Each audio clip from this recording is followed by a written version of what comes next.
നമസ്കാരം. Good morning Keralam ആരംഭിക്കുകയാണ്. പശ്ചിമേഷ്യൻ സംഘർഷം മറ്റൊരു തലത്തിലേക്ക് നീങ്ങിയിരിക്കുകയാണ്. ഇറാനിലേക്ക് കനത്ത വ്യോമാക്രമണം നടത്തിയിരിക്കുന്നു അമേരിക്ക. ആക്രമണത്തെ തുടർന്ന് ഹോർമുസ് പൂർണ്ണമായും അടച്ചു കഴിഞ്ഞു ഇറാൻ. കനത്ത തിരിച്ചടി ഉണ്ടാകുമെന്ന് മുന്നറിയിപ്പും നൽകിയിരിക്കുന്നു ഇറാൻ. എത്രയും വേഗം സമാധാന കരാർ പ്രാവർത്തികമാക്കണമെന്നാണ് അമേരിക്ക മുന്നോട്ട് വയ്ക്കുന്ന ആവശ്യം. ഇനി എങ്ങനെയെന്ന് ഉറ്റുനോക്കുകയാണ് ലോകം. പശ്ചിമേഷ്യൻ സംഘർഷം രൂക്ഷമാകുന്നു, ശരിയാണ്. പക്ഷേ ഇനിയുള്ള ദിവസങ്ങളിൽ ലോകം ഒന്നാകെ ശ്രദ്ധ പതിപ്പിക്കാൻ പോകുന്ന ഫിഫ വേൾഡ് കപ്പിന് ഇന്ന് തുടക്കമാവുകയാണ്. ഫുട്ബോൾ ആരാധകർ കാത്തിരിക്കുന്ന ദിനമാണ് ഇന്ന്. ലോകകപ്പിന് ഇന്ന് രാത്രി 12:30 തുടക്കമാവുകയാണ്. ഇനി ഫുട്ബോൾ ഉത്സവത്തിൻ്റെ ദിവസങ്ങളാണ്.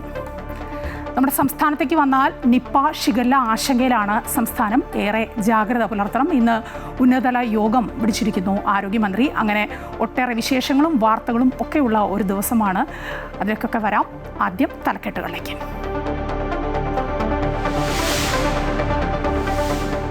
നിപ്പ ഭീതിയിൽ വീണ്ടും സംസ്ഥാനം. രോഗം സ്ഥിരീകരിച്ച കോഴിക്കോട് രാമനാട്ടുകര സ്വദേശിയെ മെഡിക്കൽ കോളേജ് ആശുപത്രി ഐസൊലേഷൻ വാർഡിലേക്ക് മാറ്റി. രോഗിയുടെ ബന്ധുക്കൾ ഉൾപ്പെടെ ക്വാറന്റൈനിൽ. റൂട്ട് മാപ്പ് തയ്യാറാക്കി ആരോഗ്യവകുപ്പ്. ഷിഗല്ല രോഗം പടരുന്നതിലും ആശങ്ക. ആരോഗ്യമന്ത്രിയുടെ അധ്യക്ഷതയിൽ ഇന്ന് ഉന്നതതല യോഗം.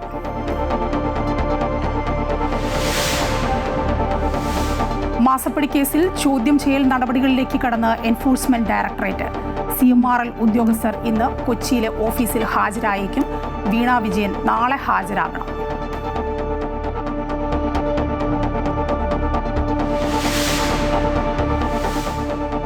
തിരുവനന്തപുരം കോർപ്പറേഷനിലെ BJP കൗൺസിലർ സുഗതന്റെ അറസ്റ്റിൽ പോലീസിനെതിരെ പ്രതിഷേധം തുടരാൻ BJP. രാഷ്ട്രീയ പ്രേരിതമെന്ന് BJP. കാപ്പ കേസ് പ്രതിയെ കൗൺസിലിൽ നിന്ന് പുറത്താക്കണമെന്ന് CPM. ഇന്ന് കോർപ്പറേഷന് മുന്നിൽ സമരം.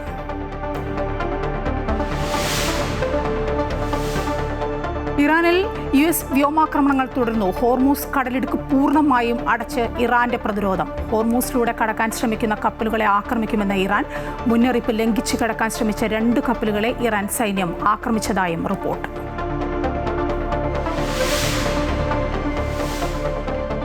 ലോകം കാൽപന്ത് ആരവത്തിലേക്ക്. ലോകകപ്പ് ഫുട്ബോൾ മത്സരങ്ങൾക്ക് ഇന്ന് കിക്ക് ഓഫ്. ആദ്യ മത്സരം ദക്ഷിണാഫ്രിക്കയും മെക്സിക്കോയും തമ്മിൽ. മത്സരം ഇന്ത്യൻ സമയം രാത്രി 12:30. ഉദ്ഘാടനം ആവേശമാക്കാൻ സംഗീത വിരുന്ന് ഉൾപ്പെടെ കലാപരിപാടികൾ.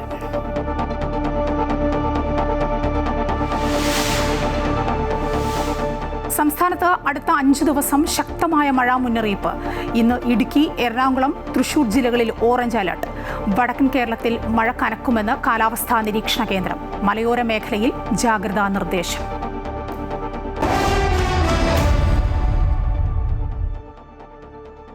ഗുഡ് മോർണിംഗ് കേരളത്തിലേക്ക് വിശദമായി. വീണ്ടും നിപ്പ ഭീതിയിലാണ് നമ്മുടെ സംസ്ഥാനം. രോഗം സ്ഥിരീകരിച്ച കോഴിക്കോട് രാമനാട്ടുകര സ്വദേശിയെ മെഡിക്കൽ കോളേജ് ഐസൊലേഷൻ വാർഡിലേക്ക് മാറ്റി. രോഗിയുടെ ബന്ധുക്കൾ ഉൾപ്പെടെ ക്വാറന്റൈനിലേക്ക് മാറി. പനി ബാധിച്ച രോഗി രാമനാട്ടുകരയിലെ സ്വകാര്യ ആശുപത്രിയിൽ ചികിത്സ തേടിയിരുന്നു. നിലവിൽ ഇദ്ദേഹത്തിൻ്റെ റൂട്ട് മാപ്പ് തയ്യാറാക്കി വരികയാണ് ആരോഗ്യവകുപ്പ് അധികൃതർ. നിപ്പ ഐസൊലേഷൻ വാർഡ് പ്രവർത്തിക്കുന്നതിനാൽ കോഴിക്കോട് പേവാട് മേഖലയിലും പരിസര പ്രദേശങ്ങളിലും രോഗനിയന്ത്രണത്തിൻ്റെയും സുരക്ഷയുടെയും ഭാഗമായി സുരക്ഷാ ക്രമീകരണങ്ങൾ ഏർപ്പെടുത്തിയിരിക്കുകയാണ്. കൂടുതൽ വിവരങ്ങളുമായി കോഴിക്കോട് നിന്ന് രേഷ്മ ചേരുകയാണ്. രേഷ്മ, സംസ്ഥാനം വലിയ ഭീതിയിലാണ്. നിപ്പയുടെ ഒരു ആശങ്കയുണ്ട്. എന്താണ് ആശുപത്രി അധികൃതരൊക്കെ പറയുന്നത്? ഒരാൾ ഐസൊലേഷനിലുണ്ട്. എന്താണ് അവിടെ നിന്ന് അറിയാവുന്ന ഏറ്റവും പുതിയ വിവരങ്ങൾ? എങ്ങനെയാണ്? മായ, നിലവിൽ കോഴിക്കോട് മെഡിക്കൽ കോളേജ് ഐസൊലേഷൻ വാർഡിലേക്ക് ഇന്നലെയാണ് 43-കാരനെ എത്തിച്ചിരിക്കുന്നത്. ഇദ്ദേഹത്തിന്റെ നില അതീവ ഗുരുതരമാണ്. ഇദ്ദേഹത്തെ വെന്റിലേറ്ററിലേക്കാണ് മാറ്റിയിരിക്കുന്നത്. ഇപ്പോൾ നിലവിൽ നമുക്കറിയാം, ഈ വാർത്ത അറിഞ്ഞത് തൊട്ടു പിന്നാലെ തന്നെ കടുത്ത ആശങ്കയാണ് ഉയർന്നിരിക്കുന്നത്. രാമനാട്ടുകര സ്വദേശിയാണ് ഇദ്ദേഹം. ഫറൂഖ് കോളേജിന് സമീപമാണ് ഇദ്ദേഹത്തിന്റെ വീട്. രാമനാട്ടുകര 5-ാം വാർഡിലാണ് ഇദ്ദേഹം താമസിക്കുന്നത്. ഇതുകൊണ്ട് തന്നെ ഇദ്ദേഹത്തിന് നിപ്പ സ്ഥിരീകരിച്ചത് അറിഞ്ഞത് തൊട്ടു പിന്നാലെ തന്നെ രാമനാട്ടുകരയിൽ മുനിസിപ്പൽ നഗരസഭയുടെ നേതൃത്വത്തിൽ തന്നെ ആരോഗ്യവകുപ്പ് ഉദ്യോഗസ്ഥരുടെ നേതൃത്വത്തിൽ യോഗം വിളിക്കുകയും ഈ മേഖലയിൽ കണ്ടെയ്ൻമെന്റ് സോണാക്കി മാറ്റുകയും ചെയ്തിട്ടുണ്ട്. ഈ മേഖലയിൽ കർശനമായിട്ടും ആളുകൾക്ക് ജാഗ്രതാ നിർദ്ദേശമാണ് നൽകിയിരിക്കുന്നത്. ഒപ്പം തന്നെ ഇദ്ദേഹം ഒരാഴ്ച മുന്നെയാണ് ഇദ്ദേഹത്തിന് പനി ബാധിച്ചിരുന്നത്. അതിന് തൊട്ട് പിന്നാലെ ഇദ്ദേഹം രാമനാട്ടുകര പരിധിയിലെ ഒരു സ്വകാര്യ ആശുപത്രിയിൽ ചികിത്സ തേടിയിരുന്നു. ഈ ആശുപത്രിയിലുള്ളവർക്ക് ജാഗ്രതാ നിർദ്ദേശം നൽകിയിട്ടുണ്ട്. ഇവിടുത്തെ ആശുപത്രി ജീവനക്കാർ ഉൾപ്പെടെ ക്വാറന്റൈനിൽ പോകണമെന്ന് ആരോഗ്യവകുപ്പ് ഉദ്യോഗസ്ഥർ നിർദ്ദേശിച്ചിട്ടുണ്ട്. തൊട്ടു പിന്നാലെയാണ് നഗരപരിധിയിലെ മറ്റൊരു സ്വകാര്യ ആശുപത്രിയിൽ ഇദ്ദേഹത്തെ അതീവ ഗുരുതരമായ നിലയിൽ എത്തിക്കുന്നത്. ഇവിടുത്തെ അധികൃതരോടും മെഡിക്കൽ അതുപോലെ നഴ്സ് ഉൾപ്പെടെയുള്ള എല്ലാവരോടും ക്വാറന്റൈനിൽ പോകാൻ നിർദ്ദേശിച്ചിട്ടുണ്ട്. ഇന്നലെ രാത്രിയോടെ തന്നെ ഇതിനുള്ള നടപടികൾ ആരംഭിക്കുകയും ചെയ്തിട്ടുണ്ട്. ഇദ്ദേഹം ഒരു ബിസിനസ് മാനാണ്. ഇദ്ദേഹം രാമനാട്ടുകര പരിധിയിൽ ഒരു ഗോഡൌൺ വാടകയ്ക്കെടുക്കുകയും ഇത് വൃത്തിയാക്കുകയും ചെയ്തിരുന്നു. ഇവിടെ നിന്നാണോ ഇദ്ദേഹത്തിന് രോഗം നിപ്പയുടെ ഉറവിടം ഇവിടെയാണോ എന്ന് പരിശോധിച്ചു വരികയാണെന്ന് ആരോഗ്യവകുപ്പ് അധികൃതർ അറിയിച്ചിട്ടുണ്ട്. ഇവിടെയൊക്കെ കർശനമായിട്ടും ജാഗ്രതാ നിർദ്ദേശം നൽകിയിട്ടുണ്ട്. ഇവിടെ ഇന്ന് പരിശോധന നടത്തുമെന്നാണ് നമുക്ക് നിലവിൽ ലഭിക്കുന്ന വിവരം. അതേസമയം നിപ്പ അറിയാൻ നമുക്ക് 2018 ആദ്യമായി അൺഫിറ്റ് കൂടി ചേരുകയാണ് ഇപ്പോൾ. അൺഫിറ്റ്, സംസ്ഥാനത്ത് നിപ്പ സ്ഥിരീകരിച്ചതോടെ വലിയ ജാഗ്രതയിലാണ് ആരോഗ്യ വകുപ്പ്. ആരോഗ്യമന്ത്രിയുടെ അധ്യക്ഷതയിൽ ഇന്നിപ്പോൾ ഉന്നതതല യോഗമൊക്കെ ചേരാൻ പോവുകയാണല്ലോ. എങ്ങനെയാണ് പ്രതിരോധ സംവിധാനങ്ങൾ ഊർജിതമാക്കാൻ പോകുന്നത്? എന്താണ് അറിയാനാവുന്ന വിവരങ്ങൾ അൻഫിൽട്ട്?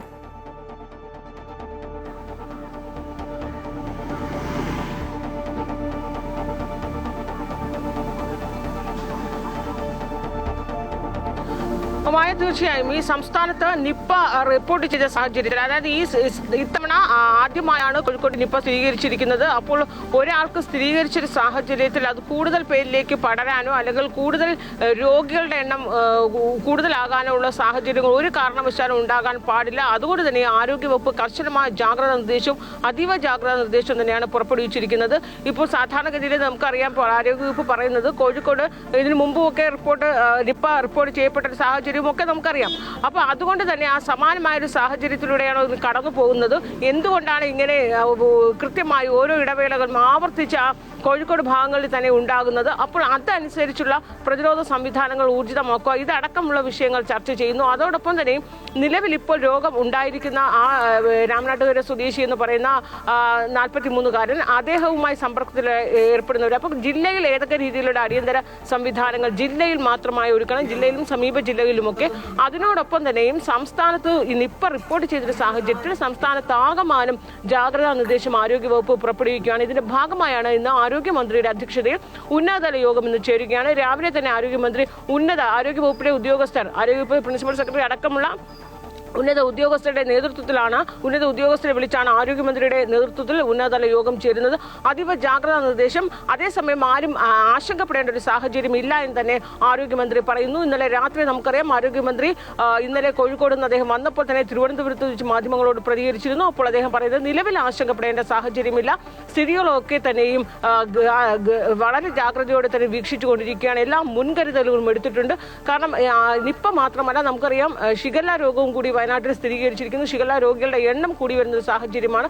അതുകൊണ്ട് തന്നെയും പ്രത്യേകിച്ച് ഈ കാലാവസ്ഥ മാറുന്നൊരു സാഹചര്യം ഉള്ളതുകൊണ്ട് തന്നെയും കേരളത്തിന്റെ ഒരു പ്രത്യേകത അനുസരിച്ച് ഈ സമയത്തൊക്കെ തന്നെ ഈ കാലാവസ്ഥ മാറുമ്പോൾ മഴക്കാലവുമായി ബന്ധപ്പെട്ട പകർച്ചവ്യാധികൾ, പക്ഷെ അതേസമയം നിപ്പയും ഷിഗല്ലയും റിപ്പോർട്ട് ചെയ്യുകയും ഷിഗല്ല രോഗികളുടെ എണ്ണം കൂടുകയും ചെയ്യുന്നൊരു സാഹചര്യം, ഇതൊക്കെ കൂടി കണക്കിലെടുത്തുകൊണ്ടാണ് ആരോഗ്യവകുപ്പ് മന്ത്രിയുടെ അധ്യക്ഷതയിൽ ഇന്ന് തിരുവനന്തപുരത്ത് ഉന്നതതല യോഗം ചേരുന്നത്. പ്രതിരോധ സംവിധാനങ്ങൾ, ആ നിപ്പയായാലും ഷിഗലയായാലും മറ്റു പകർച്ചവ്യാധികളായാലും എങ്ങനെ തടയാം, അതിന്റെ പ്രതിരോധ സംവിധാനങ്ങൾ എത്രത്തോളം ഊർജിതമാക്കണം, ഈ കാര്യങ്ങളൊക്കെ തന്നെയും വിശദമായി ചർച്ച ചെയ്യുന്നതിനും അതിനനുസരിച്ച് ആരോഗ്യ ബുള്ളറ്റിൻ പുറത്തെടുക്കും. മാത്രമല്ല സംസ്ഥാനത്ത് ഏത് രീതിയിലൊക്കെയാണ് ഇനി മുൻകരുതലുകളും പ്രതിരോധ സംവിധാനവും നടത്തേണ്ടത്, പൊതുജനങ്ങൾ എങ്ങനെയൊക്കെ ഏതൊക്കെ രീതിയിലായിരിക്കണം പൊതുജനങ്ങളുടെ പാലിക്കേണ്ട ജാഗ്രതാ നിർദ്ദേശം, ഇതൊക്കെ തന്നെയും പുറപ്പെടുവിക്കാൻ വേണ്ടിയാണ് ഇന്ന് ആരോഗ്യമന്ത്രിയുടെ അധ്യക്ഷതയിൽ ഉന്നതതല യോഗം ചേരുന്നത്. അതിനുശേഷം ആരോഗ്യ സംവിധാനങ്ങൾ ഏതൊക്കെ രീതിയിലാണ് സംവിധാനങ്ങൾ ക്രമീകരിക്കേണ്ടത്, മാറ്റം വരുത്തേണ്ടത്, ഇതടക്കം ആരോഗ്യമന്ത്രി വാർത്താ സമ്മേളനം വിളിച്ച് മാധ്യമങ്ങളെ അറിയിക്കുകയും. ശരിയാണ് അൻഫ്ലിട്ട്, ഈ ഒരു സാഹചര്യത്തിൽ കൂടുതൽ ഊർജിതമാകേണ്ടതുണ്ട്, കൂടുതൽ ജാഗ്രത പാലിക്കേണ്ടതുണ്ട്, കൂടുതൽ സംവിധാനങ്ങളൊക്കെ വേണം. രേഷ്മ, ഈ നിപ്പ ഐസൊലേഷൻ വാർഡ് പ്രവർത്തിക്കാൻ തുടങ്ങിയല്ലോ കോഴിക്കോട്, അവിടെ അപ്പോൾ പേ വാർഡുണ്ട്. അപ്പോൾ അതിൻ്റെ മേഖലയിലും പരിസര പ്രദേശങ്ങളിലുമൊക്കെ രോഗനിയന്ത്രണത്തിൻ്റെയും അതുപോലെ തന്നെ സുരക്ഷയുടെയൊക്കെ ഭാഗമായി കൂടുതൽ സുരക്ഷാ ക്രമീകരണങ്ങളൊക്കെ ഏർപ്പെടുത്തേണ്ടതുണ്ട്. അത്തരം കാര്യങ്ങളൊക്കെ എങ്ങനെയാണ്, എന്താണ് അധികൃതർ ചെയ്യുന്നത്, ആരോഗ്യവകുപ്പ് കൊടുക്കുന്ന നിർദ്ദേശങ്ങൾ എങ്ങനെയാണ്, എന്താണ് അവിടെ നിന്ന് അറിയാനാവുന്ന വിവരങ്ങൾ രേഷ്മ? ഇന്നലെ രാത്രിയോടെ തന്നെ ഈ മേഖലയിൽ പേവാടിന് സമീപമായിട്ടുള്ള ഈ മേഖലയിൽ ഐസൊലേഷൻ വാർഡ് പ്രവർത്തിക്കുന്ന മേഖലയിൽ കർശനമായിട്ട് നിരോധനം ഏർപ്പെടുത്തിയിട്ടുണ്ട്. ഈ മേഖലയിലേക്ക് മറ്റു രോഗികൾ ഉൾപ്പെടെ കടന്നു വരുന്നതിനും ജീവനക്കാർ ഉൾപ്പെടെ മറ്റൊരു വഴിയിലേക്ക് മാറി സഞ്ചരിക്കണമെന്നുമാണ് നിർദ്ദേശിച്ചിരിക്കുന്നത്. ഈ മേഖലയിൽ ബാരിക്കേഡ് സ്ഥാപിച്ചിട്ടുമുണ്ട്. നിലവിൽ ഈ റൂട്ടിലൂടെ നമുക്കറിയാം നിരവധി പേരാണ് മെഡിക്കൽ കോളേജിലേക്ക് പോകുന്നത്. ഈ മേഖലയിൽ കർശനമായ നിരോധനമാണ് ഏർപ്പെടുത്തിയിരിക്കുന്നത്. മറ്റ് ഡിസ്ചാർജ് ആവുന്ന രോഗികൾ ഉൾപ്പെടെ മുൻ ഗേറ്റിലൂടെ കടന്നു പോകണമെന്നാണ് നിലവിൽ ലഭിക്കുന്ന നിർദ്ദേശം. ഈ മേഖലയിൽ ഒരു കാരണവശാലും ഒരു രോഗിയോ ബന്ധുക്കളോ ഉൾപ്പെടെയുള്ളവരെ കടത്തിവിടരുതെന്നാണ് ഇന്നലെ രാത്രി തന്നെ നിർദ്ദേശിച്ചിരിക്കുന്നത്. ഇതിന്റെ ഭാഗമായി കയറ് കെട്ടി ബാരിക്കേഡ് സ്ഥാപിച്ചു കഴിഞ്ഞിട്ടുണ്ട്. നിലവിൽ ഈ മേഖലയിൽ ഉൾപ്പെടേക്ക് മറ്റാരും പോയില്ലെന്ന് ഉറപ്പുവരുത്താൻ വേണ്ടി പോലീസിന്റെ ഉൾപ്പെടെ സുരക്ഷ ഈ മേഖലയിൽ ഏർപ്പെടുത്തിയിട്ടുണ്ട്. മായ, ശരി. രേഷ്മയാണ് കോഴിക്കോട് നിന്ന് വിവരങ്ങൾ നൽകിക്കൊണ്ടിരുന്നു. ഒപ്പം ആൽഫ്രഡ് ഡിസൂസയും വിവരങ്ങൾ പങ്കുവയ്ക്കുകയായിരുന്നു. രോഗം സ്ഥിരീകരിച്ച കോഴിക്കോട് രാമനാട്ടുകര സ്വദേശിയെ മെഡിക്കൽ കോളേജ് ഐസൊലേഷൻ വാർഡിലേക്ക് മാറ്റിയിട്ടുണ്ട്. ഒപ്പം നിപ്പ സ്ഥിരീകരിച്ചതോടെ വലിയ ജാഗ്രതയിലാണ് ആരോഗ്യ വകുപ്പ്. ഇന്നിപ്പോൾ ഉന്നതതല യോഗം വിളിക്കാൻ പോവുകയാണ്. മറ്റു വാർത്തകളിലേക്ക്. BJP കൗൺസിലർ സുഗതന്റെ അറസ്റ്റിൽ പോലീസിനെതിരെ പ്രതിഷേധം തുടരാൻ ഉറപ്പിച്ച് ഇറങ്ങിയിരിക്കുകയാണ് BJP. അതേസമയം കാപ്പ കേസ് പ്രതിയെ കൗൺസിലിൽ നിന്ന് പുറത്താക്കണമെന്നാവശ്യപ്പെട്ട് സമരം ഘടിപ്പിക്കുകയാണ് CPM. കൂടുതൽ വിവരങ്ങളുമായി ആൽഫ്രഡ് ഡിസൂസ ചേരുകയാണ്. ആൽഫ്രഡ്, BJP പറയുന്നത് രാഷ്ട്രീയ പ്രേരിതമാണ് സുഗതന്റെ അറസ്റ്റ്. സുഗതന്റെ പേരിൽ ആരാണ് കാപ്പ ചുമത്തിയെന്ന് പറയുന്നത്? പോലീസ് മാത്രമേ അങ്ങനെ പറയുന്നുള്ളൂ. അങ്ങനെയാണ് ഇന്നലെ മേയറൊക്കെ പറയുന്നത് കേട്ടത്. എന്താണ് അതിൻ്റെ ഒരു യഥാർത്ഥ വസ്തുത? എങ്ങനെയാണ്? കാപ്പ ചുമത്തിയിട്ടുണ്ടോ ഈ സുഗതന്റെ പേരിൽ?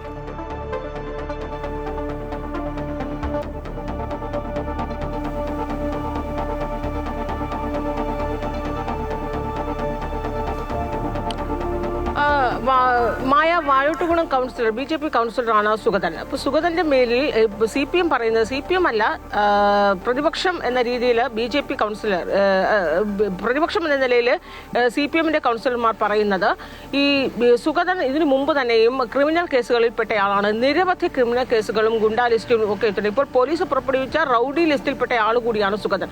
ഇദ്ദേഹം തെരഞ്ഞെടുപ്പിൽ മത്സരിക്കുന്നതിന് മുൻപും കൗൺസിലറായി വിജയിക്കുന്നതിന് മുമ്പും ഇദ്ദേഹത്തിനെതിരെ നിരവധി കേസുകളാണുള്ളത്. ഈ കേസുകളൊക്കെ തന്നെ ക്രിമിനൽ പശ്ചാത്തലമുള്ള കേസുകളാണ്. അപ്പോൾ ആ കേസിൽപ്പെട്ട വ്യക്തിയെ തന്നെയാണ് BJP മത്സരിപ്പിച്ചത്. തെരഞ്ഞെടുപ്പിൽ മത്സരിപ്പിച്ച് വിജയിക്കുകയും ചെയ്തു. കൗൺസിലർ ആയതിനു ശേഷവും അദ്ദേഹം ഈ അടിപിടി കേസുകൾ ഉൾപ്പെടെ, ഈ അടിപിടി കേസുകൾ എന്നതിനപ്പുറത്തേക്ക് ഗുരുതരമായ കേസ് വധശ്രമ കേസാണ്. ഒരു വീട്ടിൽ വീട് കയ്യേറി എന്നതിനപ്പുറത്തേക്ക് ഒരു വധശ്രമ കേസ് കൂടി ഇദ്ദേഹത്തിന്റെ പേരിലുണ്ട്. അതിനുശേഷം ഇദ്ദേഹം ഈ കേസ് വന്നതോടുകൂടി ഒളിവിലായ സുഗതൻ പിന്നീട് 2 തവണ കൗൺസിൽ യോഗം BJP കോർപ്പറേഷൻ കൗൺസിൽ യോഗം വിളിച്ചിരുന്നു. ഈ കൗൺസിൽ യോഗത്തിൽ സുഗതൻ കൗൺസിലർ പങ്കെടുത്തിരുന്നില്ല.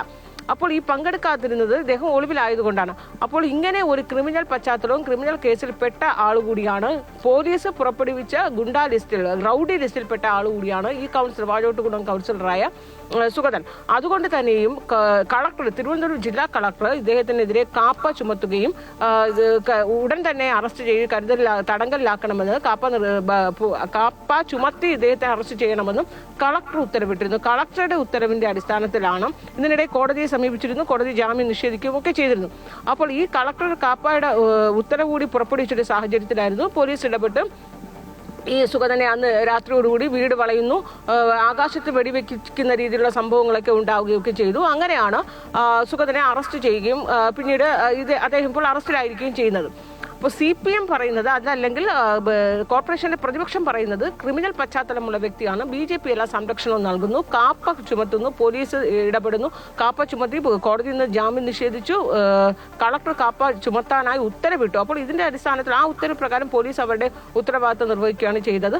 മാത്രമല്ല BJP ഇവരെ അനാവശ്യമായി കൗൺസിലറെ സംരക്ഷിക്കുന്നു എന്ന ഒരു ആരോപണം CPM ഉയർത്തുന്നു. മാത്രമല്ല ഈ കൗൺസിലറെ പുറത്താക്കണമെന്ന് ആവശ്യപ്പെട്ട് പ്രതിഷേധം കടുപ്പിക്കാനും കൗൺസിലർ രാജിവെക്കുന്ന വരെ പ്രതിഷേധം തുടരണം എന്ന രീതിയിൽ തന്നെയാണ് CPMന്റെ ജില്ലാ ഘടകവും ഒപ്പം തന്നെ BJPയുടെ പ്രതിപക്ഷമായിരിക്കുന്ന കോർപ്പറേഷന്റെ പ്രതിപക്ഷമായിരിക്കുന്ന CPMഉം തീരുമാനിച്ചിരിക്കുന്നത്. അതനുസരിച്ച് LDF പ്രതിഷേധവുമായി രംഗത്തിറങ്ങാനും തീരുമാനിച്ചിട്ടുണ്ട്. ഇനി മറുഭാഗത്ത് BJP പറയുന്നത് ഏതർത്ഥത്തിലാണ് ഇദ്ദേഹത്തിന് ക്രിമിനൽ പശ്ചാത്തലം എന്ന് പറയുന്നത്? സ്വാഭാവികമായും എല്ലാ രാഷ്ട്രീയ പ്രവർത്തകരാകുമ്പോൾ പോലീസിനെ ഉപരോധിക്കുക അല്ലെങ്കിൽ ഇത്തരത്തിലുള്ള സമര മാർഗങ്ങളും മറ്റ് പ്രതിഷേധ മാർഗങ്ങളും ഒക്കെ പങ്കെടുക്കുമ്പോൾ എല്ലാ നേതാക്കന്മാർക്കെതിരെ പോലീസിനെതിരെയും പോലീസ് കേസുകൾ ഉണ്ടാകും. ഈ കേസുകളിലൊക്കെ തന്നെയും ക്രിമിനൽ പശ്ചാത്തലം എന്ന് തന്നെയാണ് പറയുക. സാധാരണഗതിയിൽ പോലീസ് കേസുകളിൽ ഉൾപ്പെടുമ്പോൾ അത് ക്രിമിനൽ പശ്ചാത്തലം എന്ന് തന്നെയാണ് പറയുക.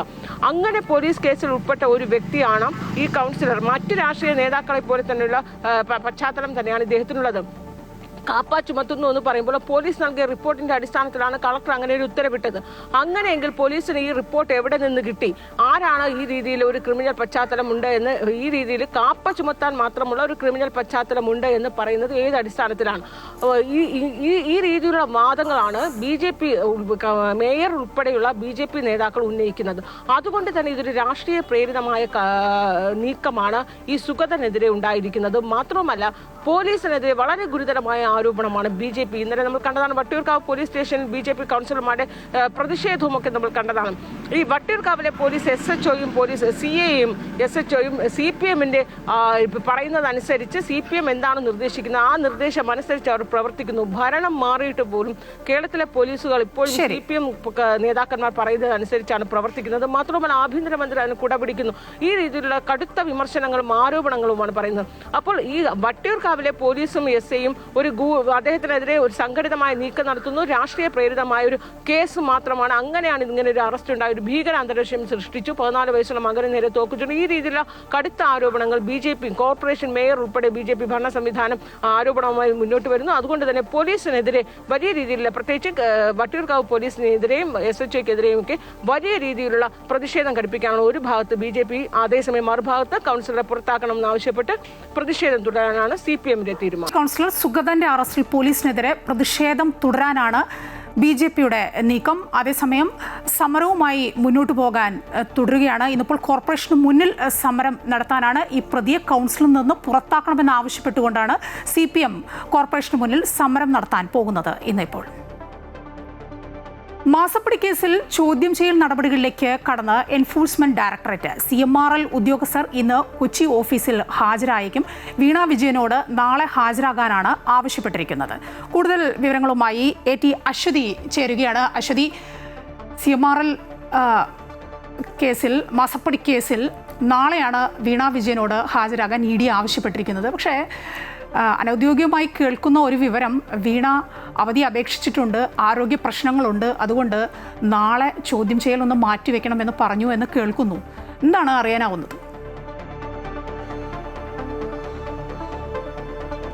മായ, നാളെയാണ് വീണ വിജയനോട് ഹാജരാകാൻ ആവശ്യപ്പെട്ടിരിക്കുന്നത്. പക്ഷേ അതിൽ ചില മാറ്റങ്ങൾ ഉണ്ടാകാനുള്ള സാധ്യതയുണ്ട്. ഇന്ന് CMRLുമായി ബന്ധപ്പെട്ട 9 പേർക്കാണ് ED നോട്ടീസ് അയച്ചിരിക്കുന്നത്. അതായത് ആദ്യഘട്ട നോട്ടീസ് എന്നത് ഇന്ന് ഹാജരാകണമെന്ന് ആവശ്യപ്പെട്ടുകൊണ്ടാണ് അയച്ചിരിക്കുന്നത്. അതിൽ ഈ CMRL MD ആയിട്ടുള്ള ശശിധരൻ കർത്തയുണ്ട്, അദ്ദേഹത്തിന്റെ മകൻ ശരൺ S കർത്തയുണ്ട്, ശശിധരൻ കർത്തയുടെ ഭാര്യ അടക്കമുള്ള കുടുംബാംഗങ്ങളുണ്ട്, കമ്പനി ജീവനക്കാരായ chief finance officer K Suresh കുമാറുണ്ട്, സീനിയർ മാനേജർ NC ചന്ദ്രശേഖരനുണ്ട്, അഞ്ജു റേച്ചൽ കുരുവിള എന്നിവരടക്കമുള്ള ജീവനക്കാർക്കും കുടുംബാംഗങ്ങൾക്കുമാണ് ഇന്ന് ഹാജരാകാനായിട്ടുള്ള നോട്ടീസ് അയച്ചിരിക്കുന്നത്. പക്ഷേ ഹാജരാകുമോ എന്ന കാര്യത്തിൽ നമുക്ക് വ്യക്തതയില്ല. നാളെയാണ് വീണ വിജയനോട് ഹാജരാകാൻ ആവശ്യപ്പെട്ടിരിക്കുന്നത്. ചില തെളിവുകളടക്കം കൊണ്ടുവരണം എന്നും, അതായത് തെളിവുകളടക്കം കൈമാറണമെന്നും ED ആവശ്യപ്പെട്ടിട്ടുണ്ട്. അതിൽ അവധി അപേക്ഷിച്ചിരിക്കുകയാണ് എന്നാണ് നമുക്ക് മനസ്സിലാക്കാനായിട്ട് സാധിക്കുന്നത്. അങ്ങനെയാണെങ്കിൽ നാളെ ഒരുപക്ഷെ ഹാജരാകൽ ഉണ്ടാകില്ല. ഇങ്ങനെയാണെങ്കിൽ ഇത് നീണ്ടുപോകാനുള്ള ഒരു സാധ്യതയുണ്ട്. മാത്രമല്ല, ഈ കഴിഞ്ഞ ദിവസങ്ങളിൽ ED സംസ്ഥാനത്താകെ 12 ഇടങ്ങളിൽ റെയ്ഡ് നടത്തിയിരുന്നു ഈ കേസുമായി ബന്ധപ്പെട്ട്. അതിൽ തന്നെ 18ഓളം കോടി രൂപ അക്കൗണ്ടുകൾ ഫ്രീസ് ചെയ്യുകയും മറ്റും ചെയ്തിരുന്നു. ഒപ്പം തന്നെ ചില തെളിവുകൾ ശേഖരിക്കുകയും ചെയ്തിരുന്നു. ആ തെളിവുകളുടെയൊക്കെ അടിസ്ഥാനത്തിലാണ് ഈ ചോദ്യം ചെയ്യൽ നടത്താനായിട്ട് ED തീരുമാനിച്ചിരുന്നത്.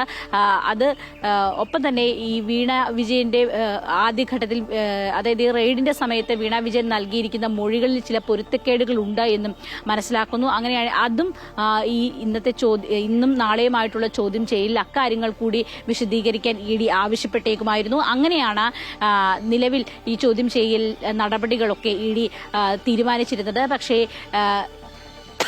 ഈ പ്രതിപട്ടികയിലുള്ള ആളുകൾ ഹാജരായില്ല എന്നുണ്ടെങ്കിൽ അത് കൂടുതൽ ഗുരുതരമായ നിലകളിലേക്കൊക്കെ പോകാനും ഒരുപക്ഷെ അത് കോടതിയൊക്കെ സമീപിക്കാനുള്ള ഒരു സാധ്യതയിലേക്ക് പോകാനും ഒക്കെ ഇടമുണ്ടാക്കും. എന്തായാലും കൂടുതൽ സങ്കീർണമായിട്ട് ഈ കേസ് മുന്നോട്ട് പോകും എന്നാണ് മനസ്സിലാക്കുന്നത്. എന്തായാലും ഇന്ന് 9 പേരോടാണ്, അതായത് ആദ്യഘട്ട നോട്ടീസ് നൽകിയിരിക്കുന്ന 9 പേരോടാണ് ഇന്ന് കൊച്ചിയിലെ ഓഫീസിൽ ഹാജരാകാനായിട്ട് ED ആവശ്യപ്പെട്ടിരിക്കുന്നത്. ശരി, അശ്വതിയാണ് വിവരങ്ങൾ നൽകിക്കൊണ്ടിരുന്നത്. പ്രധാനമന്ത്രി നരേന്ദ്രമോദിയുടെ അധ്യക്ഷതയിൽ ഇന്ന് ഡൽഹി നീതി ആയോഗിന്റെ 11ാമത് ഭരണസമിതി യോഗം ചേരും. എല്ലാ സംസ്ഥാനങ്ങളിലെയും കേന്ദ്രഭരണ പ്രദേശങ്ങളിലെയും മുഖ്യമന്ത്രിമാരും ലഫ്റ്റനന്റ് ഗവർണർമാരും യോഗത്തിൽ പങ്കെടുക്കും. രാജ്യത്തുടനീളം സംരംഭകത്വം പ്രോത്സാഹിപ്പിക്കുന്നതിനും നൈപുണ്യ വികസനം മെച്ചപ്പെടുത്തുന്നതിനും തൊഴിലവസരങ്ങൾ സൃഷ്ടിക്കുന്നതിനുമുള്ള നടപടികൾ യോഗം ചർച്ച ചെയ്യും. വികസിത ഭാരത് 2047 എന്ന ആശയത്തിൽ പ്രത്യേക ചർച്ചയും ഉണ്ടാവും. യോഗത്തിൽ പങ്കെടുക്കാൻ മുഖ്യമന്ത്രി VD സതീശൻ, തമിഴ്നാട് മുഖ്യമന്ത്രി വിജയ് തുടങ്ങിയവർ ഡൽഹിയിൽ എത്തിയിട്ടുണ്ട്. വിവിധ ജനക്ഷേമ വികസന പദ്ധതികളുമായി ബന്ധപ്പെട്ട ആവശ്യങ്ങൾ കേരളം യോഗത്തിൽ ഉന്നയിക്കും. സംസ്ഥാനത്ത് മഴ തുടരുകയാണ്. ഒറ്റപ്പെട്ട ഇടങ്ങളിൽ അതിശക്തമായ മഴയ്ക്കുള്ള സാധ്യത കണക്കിലെടുത്തുകൊണ്ട് ഇന്ന് ഇടുക്കി, എറണാകുളം, തൃശൂർ എന്നീ ജില്ലകൾക്ക് ഓറഞ്ച് അലർട്ട് പ്രഖ്യാപിച്ചിട്ടുണ്ട്. 24 മണിക്കൂറിൽ 115.6 mm മുതൽ 204.4 മില്ലിമീറ്റർ വരെ മഴ ലഭിക്കുമെന്നാണ് കേന്ദ്ര കാലാവസ്ഥാ വകുപ്പിന്റെ മുന്നറിയിപ്പ്. തിരുവനന്തപുരം, കൊല്ലം, പത്തനംതിട്ട, ഇടുക്കി, കോഴിക്കോട്, കണ്ണൂർ, കാസർഗോഡ് എന്നീ ജില്ലകളിൽ യെല്ലോ അലർട്ടാണ് പ്രഖ്യാപിച്ചിരിക്കുന്നത്. ഈ ജില്ലകളിൽ ഒറ്റപ്പെട്ട ഇടിമിന്നലോടുകൂടിയ മഴയുണ്ടാകും. മലയോര മേഖലയിലും ജാഗ്രതാ നിർദ്ദേശം നൽകിയിട്ടുണ്ട്. പശ്ചിമേഷ്യ വീണ്ടും കലുഷിതമായിരിക്കുന്നു. US ആക്രമണത്തിന് പിന്നാലെ തന്ത്രപ്രധാനമായ ഹോർമൂസ് കടലിടുക്ക് പൂർണ്ണമായും അടച്ചിരിക്കുന്നു ഇറാൻ. കടലിടുക്ക് കടക്കാൻ ശ്രമിച്ചാൽ ആക്രമണമെന്നും എണ്ണക്കപ്പലുകളും വാണിജ്യ കപ്പലുകളും ഉൾപ്പെടെ എല്ലാത്തരം കപ്പലുകളെയും ആക്രമിക്കുമെന്നും മുന്നറിയിപ്പ് നൽകിയിട്ടുണ്ട്. ഹോർമൂസ് അടച്ചത് നിലവിലെ അരക്ഷിതാവസ്ഥ കാരണമെന്നാണ് ഇറാൻ നൽകുന്ന വിശദീകരണം. ഹോർമൂസിന് ചുറ്റും സ്ഫോടനങ്ങൾ നടന്നതായി ഇറാൻ മാധ്യമങ്ങൾ റിപ്പോർട്ട് ചെയ്യുന്നു. ഖഷം ദ്വീപിലും ബന്ദർ അബ്ബാസിലും ഖാർഗനിലും സിരികിലും സ്ഫോടനമുണ്ടായി. സമാധാന കരാറിൽ ഇറാൻ ഒപ്പിട്ടിട്ടില്ല എങ്കിൽ വലിയ വില നൽകേണ്ടി വരുമെന്നും വൈദ്യുതി നിലയങ്ങളും പാലങ്ങളും ആക്രമിക്കുമെന്നുമാണ് അമേരിക്ക മുന്നോട്ട് വയ്ക്കുന്ന ഭീഷണി.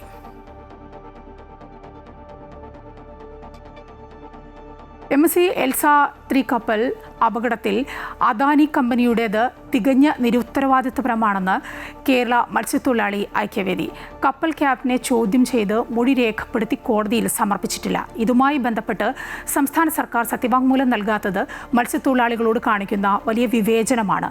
മത്സ്യത്തൊഴിലാളികൾക്ക് ആവശ്യമായ നഷ്ടപരിഹാരം ഇനിയും ലഭ്യമാക്കിയിട്ടില്ല എന്നും സംഘടന ചൂണ്ടിക്കാട്ടുന്നു. MSC എൽസ 3 കപ്പലിലെ ജീവനക്കാരിൽ 3 പേരെ നാട്ടിൽ പോകാൻ കഴിഞ്ഞ ദിവസം ഹൈക്കോടതി അനുവദിച്ചിരുന്നു. ക്യാപ്റ്റൻ അടക്കമുള്ള മറ്റു 4 പേരുടെ കാര്യം 15-ാം തീയതി പരിഗണിക്കും. ക്യാപ്റ്റനെ വിട്ടയച്ചാൽ കേസിലെ തെളിവുകൾ നഷ്ടപ്പെടുമെന്നാണ് കേരള മത്സ്യത്തൊഴിലാളി ഐക്യവേദി ആരോപിക്കുന്നത്. കപ്പൽ പുറപ്പെടുമ്പോൾ തന്നെ 5 ഡിഗ്രി ചെരിവുണ്ടായിരുന്നുവെന്ന DG ഷിപ്പിംഗിന്റെ റിപ്പോർട്ടും പുറത്തുവന്നിട്ടുണ്ട്. കപ്പൽ യാത്ര തുടരാൻ അനുവദിച്ചത് തന്നെ ഗുരുതരമായ കൃത്യവിലോപമാണ്. ക്യാപ്റ്റനെ ചോദ്യം ചെയ്ത് മൊഴി രേഖപ്പെടുത്തി കോടതിയിൽ സമർപ്പിച്ചിട്ടില്ല. ഇതുമായി ബന്ധപ്പെട്ട് സംസ്ഥാന സർക്കാർ സത്യവാങ്മൂലം നൽകാത്തത് മത്സ്യത്തൊഴിലാളികളോട് കാണിക്കുന്ന വിവേചനമാണെന്ന് കേരള മത്സ്യത്തൊഴിലാളി ഐക്യവേദി സംസ്ഥാന പ്രസിഡന്റ് ചാൾസ് ജോർജ് ആരോപിച്ചു. ഒരു വർഷമായി കേന്ദ്ര സംസ്ഥാന സർക്കാരുകൾ ഈ കേസ് ഉഴപ്പുകയായിരുന്നു. അവർ ഇതുമായി ബന്ധപ്പെട്ട് പരിശോധിക്കേണ്ട general import manifest, log book, log charter ഒന്നും പരിശോധിച്ചില്ല. ക്യാപ്റ്റനെ വിസ്തരിക്കേണ്ടിയിരുന്നു, അത് നടത്തിയിട്ടില്ല. ഒരു റിപ്പോർട്ടും കൊടുത്തില്ല. കഴിഞ്ഞ വർഷം മെയ് 25-ന് മുങ്ങിയ കപ്പൽ നാളിതുവരെയായി ഉയർത്തിയിട്ടില്ല. കപ്പലിൽ നിന്നുള്ള കണ്ടെയ്നറിന്റെ ഭാഗങ്ങൾ തട്ടി മത്സ്യത്തൊഴിലാളികളുടെ വലകൾ കീറി നശിച്ചു. എന്നാൽ അവർക്ക് ആവശ്യമായ നഷ്ടപരിഹാരവും ലഭ്യമാക്കിയിട്ടില്ല. കേന്ദ്ര സ്ഥാപനമായ CMLR പറഞ്ഞു ഇത് സൃഷ്ടിക്കുന്ന പാരിസ്ഥിതിക പ്രത്യാഘാതം വളരെ ഗുരുതരമാണ്. ഇതൊന്നും പരിശോധിച്ചിട്ടില്ല.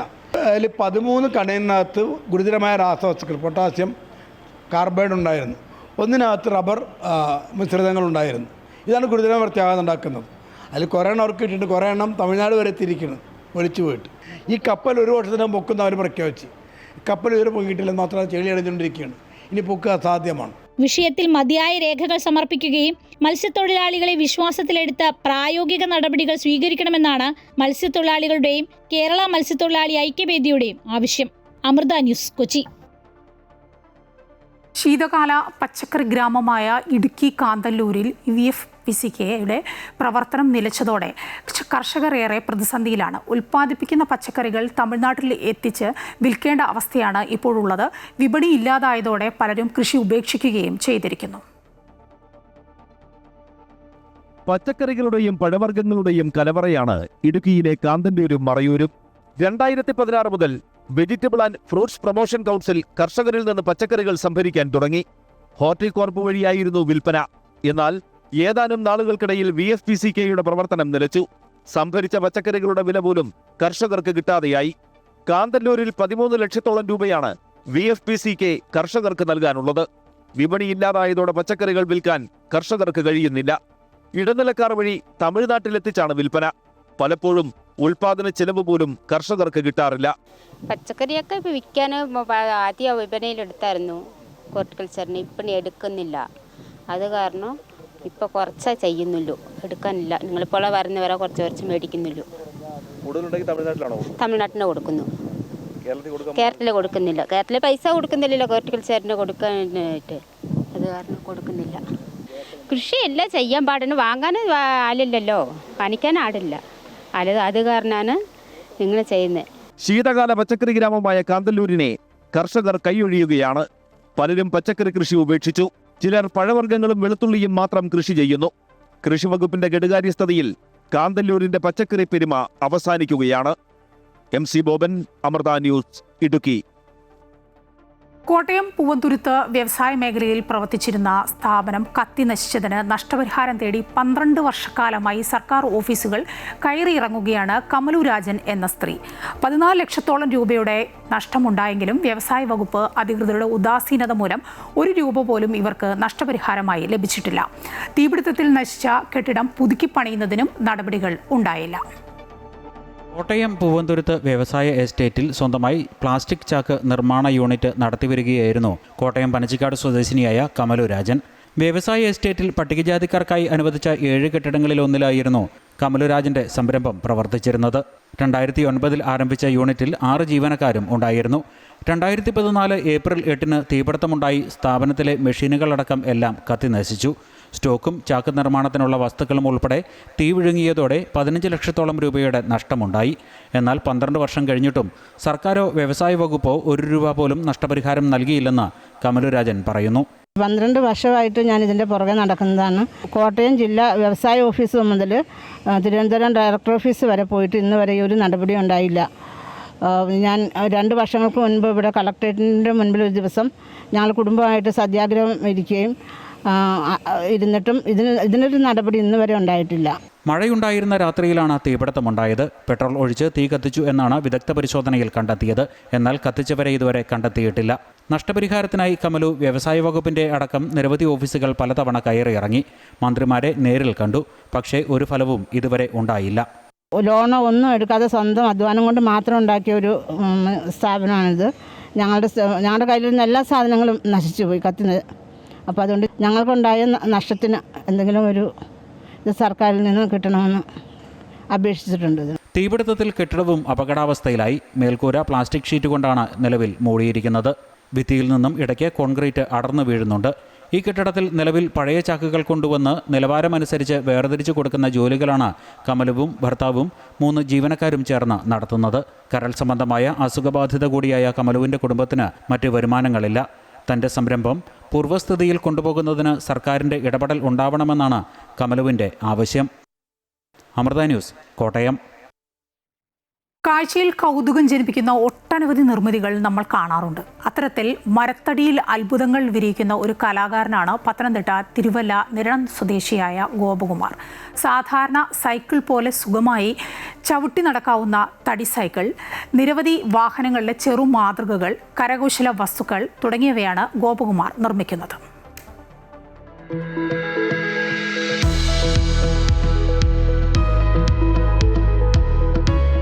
നിരണം സ്വദേശിയായ ഗോപകുമാറിന്റെ കൈകളിൽ മരത്തടികൾ വെറും ഫർണിച്ചറുകൾ മാത്രമല്ല, മനം കവരുന്ന വിസ്മയങ്ങളായി മാറും. തടിയിൽ തീർത്ത സൈക്കിളാണ് ഇപ്പോൾ ഏറെ ആളുകളെ ആകർഷിക്കുന്നത്.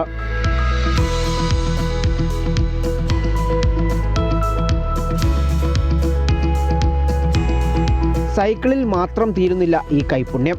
കാറുകൾ, വലിയ ബസ്സുകൾ, ലോറികൾ എന്നിവയുടെ ചെറുമാതൃകകൾ ഗോപകുമാർ ഒരുക്കിയിട്ടുണ്ട്. മഹാഗണി, തേക്ക്, ഈട്ടി തുടങ്ങിയ തടികളിലാണ് ഗോപകുമാർ ഈ അത്ഭുതങ്ങൾ തീർക്കുന്നത്.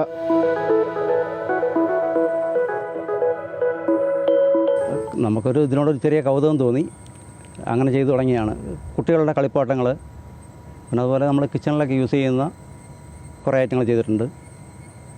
പിന്നെ ഈ ചെറിയ വണ്ടികളുടെയൊക്കെ മിനിയേച്ചർ, അങ്ങനെയൊക്കെയുള്ള പരിപാടികളൊക്കെ ചെയ്തിട്ടുണ്ട്. സൈക്കിള് എനിക്ക് ചെയ്യണമെന്നൊരു താല്പര്യം തോന്നി, അങ്ങനെ നമ്മൾ ചെയ്തു തുടങ്ങിയാണ്. അതിന് നമ്മളെ സൈക്കിളിൻ്റെ ലേഔട്ട് കറക്റ്റ് നമ്മൾ ചെയ്തെടുത്തിട്ട് നമ്മളത് ഉണ്ടാക്കിയെടുത്ത്. ഗോപകുമാറിന് ഈ കഴിവ് പാരമ്പര്യമായി കിട്ടിയ ഒരു പുണ്യമാണ്. അച്ഛൻ ഗോപിയാചാര്യയുടെ പാത പിന്തുടർന്നാണ് ഗോപകുമാറും ഈ രംഗത്തേക്ക് വരുന്നത്. ഞാൻ എൻ്റെ ട്രേഡ് വേറെ ആയിരുന്നു, ഞാൻ ഫിറ്ററായിരുന്നു. ഞാൻ അത് പഠിത്തം കഴിഞ്ഞിട്ട് വേറെ ജോലിക്ക് പോയിരുന്നു. പക്ഷേ എനിക്കത് അതുകൊണ്ട് അങ്ങോട്ട് പോരാമെന്നൊരു തോന്നലുണ്ടായി തുടങ്ങി. പിന്നെ എൻ്റെ ഈ കുലത്തിലേക്ക് ഞാൻ മാറുകയായിരുന്നു. കടപ്ര നിരണത്ത് സ്വന്തമായി ഫർണിച്ചർ വർക്ക്ഷോപ്പ് നടത്തുകയാണ് ഗോപകുമാർ. നിരവധി മനോഹരമായ കലാസൃഷ്ടികൾ ഇദ്ദേഹം ആവശ്യാനുസരണം ചെയ്തു കൊടുക്കാറുണ്ട്. തടിയിൽ മാന്ത്രികത തീർക്കുന്ന ഗോപകുമാർ ഒരു വിസ്മയം തന്നെയാണ്. പാരമ്പര്യത്തിൻ്റെ തനിമ ചോരാതെ പുതുമയുടെ വഴിയിലൂടെയുള്ള ഈ കലാകാരൻ്റെ യാത്ര തുടരുകയാണ്. ക്യാമറമാൻ രതീഷ് മടമ്പേശ്വരനൊപ്പം കണ്ണൻ ദേവ്, അമൃത ന്യൂസ്, പത്തനംതിട്ട. സംസ്ഥാനത്തെ നെൽകർഷകർക്ക് ആശ്വാസം. നെല്ല് സംഭരണത്തിൽ സപ്ലൈകോയ്ക്കുള്ള വായ്പാ പരിധി 500 കോടി രൂപ കൂടി ഉയർത്തി സംസ്ഥാന സർക്കാർ. കഴിഞ്ഞ ദിവസം ചേർന്ന മന്ത്രിസഭാ യോഗത്തിലാണ് ഈ പുതിയ തീരുമാനം. മാർച്ച് അവസാനം മുതൽ സ്തംഭനത്തിലായ നെല്ലുവില വിതരണം അടുത്തയാഴ്ച പുനരാരംഭിച്ചേക്കും. കഴിഞ്ഞ ദിവസം ചേർന്ന മന്ത്രിസഭാ യോഗത്തിൽ സപ്ലൈകോയ്ക്ക് ബാങ്ക് കൺസോർഷ്യം നൽകുന്ന വായ്പാ പരിധി ഉയർത്താൻ പ്രാഥമിക ധാരണയായി.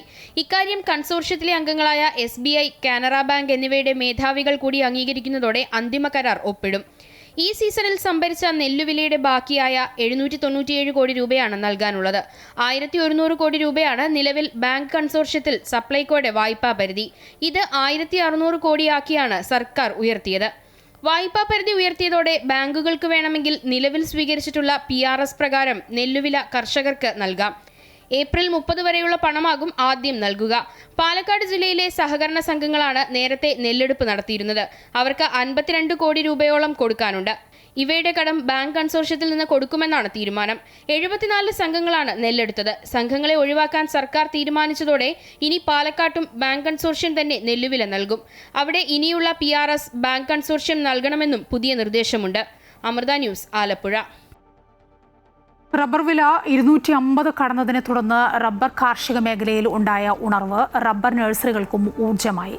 റബ്ബർ ആവർത്തന കൃഷിക്കും പുതുകൃഷിക്കും കൂടുതൽ ആളുകൾ രംഗത്തെത്തുന്നതോടെ റബ്ബർ തൈകൾക്ക് വലിയ ഡിമാൻഡാണ് ഉണ്ടായിരിക്കുന്നത്. അതേസമയം കഴിഞ്ഞ 10 വർഷത്തിനിടെ റബ്ബർ നഴ്സറികളുടെ എണ്ണം ഗണ്യമായി കുറഞ്ഞത് റബ്ബർ തൈകളുടെ ലഭ്യതക്കുറവിനും കാരണമായിട്ടുണ്ട്. വേനൽക്കാലത്ത് റബ്ബർ ഉൽപ്പാദനം കുറയുമ്പോൾ റബ്ബർ വില ഉയരുകയും ഉൽപ്പാദനം പൂർവ്വസ്ഥിതിയിലാകുമ്പോൾ വില കുറയുന്നതുമാണ് കുറച്ചു വർഷങ്ങളായി കണ്ടുവന്നിരുന്നത്. എന്നാൽ ഇത്തവണ ജൂൺ പകുതിയോട് അടുക്കുമ്പോഴും റബ്ബർ വില 250 മുകളിൽ തുടരുകയാണ്. ഇത് റബ്ബർ കാർഷിക മേഖലയിൽ വലിയ ഉണർവിന് കാരണമായി. റബ്ബർ ഉപേക്ഷിച്ച് മറ്റ് കൃഷികളിലേക്ക് തിരിഞ്ഞിരുന്ന പലരും വീണ്ടും റബ്ബർ കൃഷിയിലേക്ക് മടങ്ങിയെത്തുകയാണ്. റബ്ബറിൻ്റെ താങ്ങുവില 250 രൂപയായി വർദ്ധിപ്പിച്ചേക്കുമെന്ന പ്രതീക്ഷയും ഇതിന് മറ്റൊരു കാരണമായി. ഇതോടെ റബ്ബർ തൈകൾക്ക് മുൻ വർഷങ്ങളിലേതിനേക്കാൾ ഡിമാൻഡ് വർദ്ധിച്ചു. എന്നാൽ ആവശ്യാനുസരണം റബ്ബർ തൈകൾ ലഭ്യമല്ല എന്നതാണ് പുതിയ പ്രതിസന്ധി. കഴിഞ്ഞ 10 വർഷത്തിനിടെ സംസ്ഥാനത്ത് റബ്ബർ നഴ്സറികളുടെ എണ്ണം പകുതിയിൽ താഴെയായി. തൈകൾ മുളപ്പിക്കുന്നതിന് വേണ്ടത്ര കായ്കൾ ലഭിക്കാതിരുന്നതും റബ്ബർ തൈ ഉൽപ്പാദനത്തെ ബാധിച്ചു. കേരളത്തിൻ്റെ എല്ലാ ഭാഗത്തു നിന്നും ഒത്തിരി എൻക്വയറീസും ഫോൺ കോൾസും വരുന്നുണ്ട്. മഴ കൂടുതൽ കാരണം റബ്ബറിൻ്റെ വിത്ത് കിട്ടാനായിട്ട് ഒരു വലിയ ഷോർട്ടേജ് ഉണ്ടായിരുന്നു. അതുകൊണ്ട് തന്നെ നഴ്സറികളിലെ തൈകളുടെ ഉൽപ്പാദനത്തെയും അത് ബാധിച്ചിട്ടുണ്ട്. ആ ഒരു ഷോർട്ടേജ് തൈകളുടെ എണ്ണത്തിൽ ഈ വർഷം ഉണ്ട്. മുൻവർഷങ്ങളിൽ പ്രതീക്ഷയ്ക്കൊത്ത് റബ്ബർ തൈകൾ വിറ്റുപോകാതിരുന്നതും ഉൽപ്പാദനത്തിൽ നിന്നും നഴ്സറികളെ പിന്നോട്ട് വലിച്ചു. ആവശ്യം വർദ്ധിച്ചതോടെ പരമാവധി തൈകൾ ബഡ് ചെയ്ത് വിൽപ്പനയ്ക്ക് ഒരുക്കുന്ന തിരക്കിലാണ് നഴ്സറികൾ. RRII 430 ഇനത്തിൻ്റെ തൈകൾക്കാണ് നിലവിൽ ഏറ്റവും ഡിമാൻഡ്. RRII 105-ന് വളരെ പരിമിതമായി മാത്രമേ ആവശ്യക്കാർ എത്തുന്നുള്ളൂ. മുൻപൊക്കെ കൂടത്തൈകളും കോൽത്തൈകളുമാണ് കൂടുതലായി വിറ്റിരുന്നതെങ്കിൽ ഇപ്പോൾ കപ്പ് തൈകൾക്കാണ് ഡിമാൻഡ് ഏറെ. അതേസമയം തൈകൾക്ക് ഡിമാൻഡ് വർദ്ധിച്ചെങ്കിലും കഴിഞ്ഞ 5 വർഷത്തിനിടെ തൈകളുടെ വിലയിൽ 10 മുതൽ 20 രൂപയുടെ വർധനവ് മാത്രമാണ് ഉണ്ടായിട്ടുള്ളതെന്നും കൂലി, വളം, നടീൽ വസ്തുക്കൾ തുടങ്ങിയ ചെലവുകൾ വൻതോതിൽ വർദ്ധിച്ചതായും നഴ്സറി ഉടമകൾ ചൂണ്ടിക്കാട്ടുന്നു. അമൃത ന്യൂസ്, കോട്ടയം. കൊച്ചി പാലാരിവട്ടത്തെ ഗതാഗതക്കുരുക്ക് ഉടൻ പരിഹരിക്കുമെന്ന് മേയർ VK മിനിമോൾ. റോഡ് നിർമ്മാണം പൂർത്തിയാക്കാൻ മെട്രോ അധികൃതർക്ക് നിർദ്ദേശം നൽകിയിട്ടുണ്ട്. പാലാരിവട്ടം സെന്റ് മാർട്ടിൻ റോഡിൽ ഇരുവശത്തും കൂടിയുള്ള ഗതാഗതം ആരംഭിക്കുമെന്നും മേയർ അറിയിച്ചു. ഗതാഗതക്കുരുക്ക് രൂക്ഷമായ പാലാരിവട്ടം ജംഗ്ഷൻ മേയർ സന്ദർശിച്ചിരുന്നു. പാലാരിവട്ടം ജംഗ്ഷനിൽ ഗതാഗതക്കുരുക്ക് പതിവായതോടെയാണ് നഗരസഭയുടെ ഇടപെടൽ. 4 റോഡുകൾ വന്നു ചേരുന്ന ജംഗ്ഷനിൽ കൊച്ചി മെട്രോയുടെ നിർമ്മാണം നടക്കുന്ന ഭാഗത്താണ് ഗതാഗത തടസ്സമുണ്ടാകുന്നത്. റോഡുകൾ തകർന്നു കിടക്കുന്നതും വെള്ളക്കെട്ടുമാണ് ഗതാഗതക്കുരുക്കിന് കാരണം. തകർന്നു കിടന്നിരുന്ന സെന്റ് മാർട്ടിൻ റോഡിന്റെ നിർമ്മാണം ഉടൻ പൂർത്തിയാക്കണമെന്ന് മെട്രോ അധികൃതർക്ക് മേയർ നിർദ്ദേശം നൽകി. അതായത് ഈ സ്ട്രെച്ചിൻ്റെ ഒരു പ്രത്യേകത ഈ റോഡിന് 2 സൈഡിലും പില്ലർ ഉണ്ടെന്നുള്ളതാണ്. അങ്ങനെയാണ് മെട്രോയുടെ ഈ വർക്ക് അവർ ഷെഡ്യൂൾ ചെയ്തിരിക്കുന്നത്. അതുകൊണ്ട് ഈ സൈഡിലെ പില്ലർ ക്യാപ്പുകളെല്ലാം ഏകദേശം തീർന്നിട്ടുണ്ട്, പില്ലർ ഉയർന്നിട്ടുണ്ട്. ഈ ലൈൻ ക്ലിയർ ആയതിനു ശേഷം മാത്രമാണ് അപ്പുറത്തേക്ക് അവർക്ക് വർക്ക് തുടങ്ങുന്നതിന് സാധിക്കുകയുള്ളൂ. അങ്ങനെ മാത്രമേ തുടങ്ങാൻ പാടുള്ളൂ എന്ന കൃത്യമായ ഡയറക്ഷനാണ് കൊടുത്തിരിക്കുന്നത്. 4 റോഡുകളിൽ നിന്ന് വരുന്ന വണ്ടി ഇവിടെ വരുമ്പോൾ ഒറ്റ റോഡിലേക്ക് ഒരു ചെറിയ പോർഷനിൽ കൂടി കടന്നു പോകുന്നത് കൊണ്ടാണ് രൂക്ഷമായ ഗതാഗതക്കുരുക്ക് ഉണ്ടായിരുന്നത്. അപ്പോൾ ഈ റോഡിൻ്റെ വീതി പഴയ രീതിയിലാക്കി അതിൻ്റെ ഗതാഗതം 2 ലൈൻ ആക്കുന്നതിന് വേണ്ടിയിട്ടുള്ള നടപടിയാണ് പറഞ്ഞിരുന്നത്. നിങ്ങളിപ്പോൾ നോക്കുമ്പോൾ അറിയാം അവർ റോഡ് വർക്ക് തുടങ്ങിയിട്ടുണ്ട്. ഒരു 4 ദിവസത്തിനുള്ളിൽ ഈ റോഡ് വർക്ക് തീർക്കാമെന്നാണ് മെട്രോ റെയിൽ ഇപ്പോൾ ഇവിടെ അതിൻ്റെ എല്ലാവരും ഉണ്ട്. അവർ നമുക്ക് തന്നിരിക്കുന്ന ഉറപ്പ്. മഴ മൂലമാണ് റോഡ് നിർമ്മാണം വൈകുന്നതെന്നാണ് കൊച്ചി മെട്രോയുടെ വിശദീകരണം. 4 ദിവസം കൊണ്ട് റോഡ് നിർമ്മാണം പൂർത്തിയാക്കുമെന്ന് മെട്രോ അധികൃതർ മേയർക്ക് ഉറപ്പ് നൽകിയിട്ടുണ്ട്. കൊച്ചി മെട്രോയുടെ 2ാം ഘട്ടത്തിന്റെ നിർമ്മാണത്തെ തുടർന്നാണ് റോഡുകൾ തകർന്നത്. മെട്രോ നിർമ്മാണത്തിനായി റോഡിൽ ഗതാഗത നിയന്ത്രണം ഏർപ്പെടുത്തിയതും കുരുക്കിന് കാരണമായിട്ടുണ്ട്. അമൃത ന്യൂസ്, കൊച്ചി.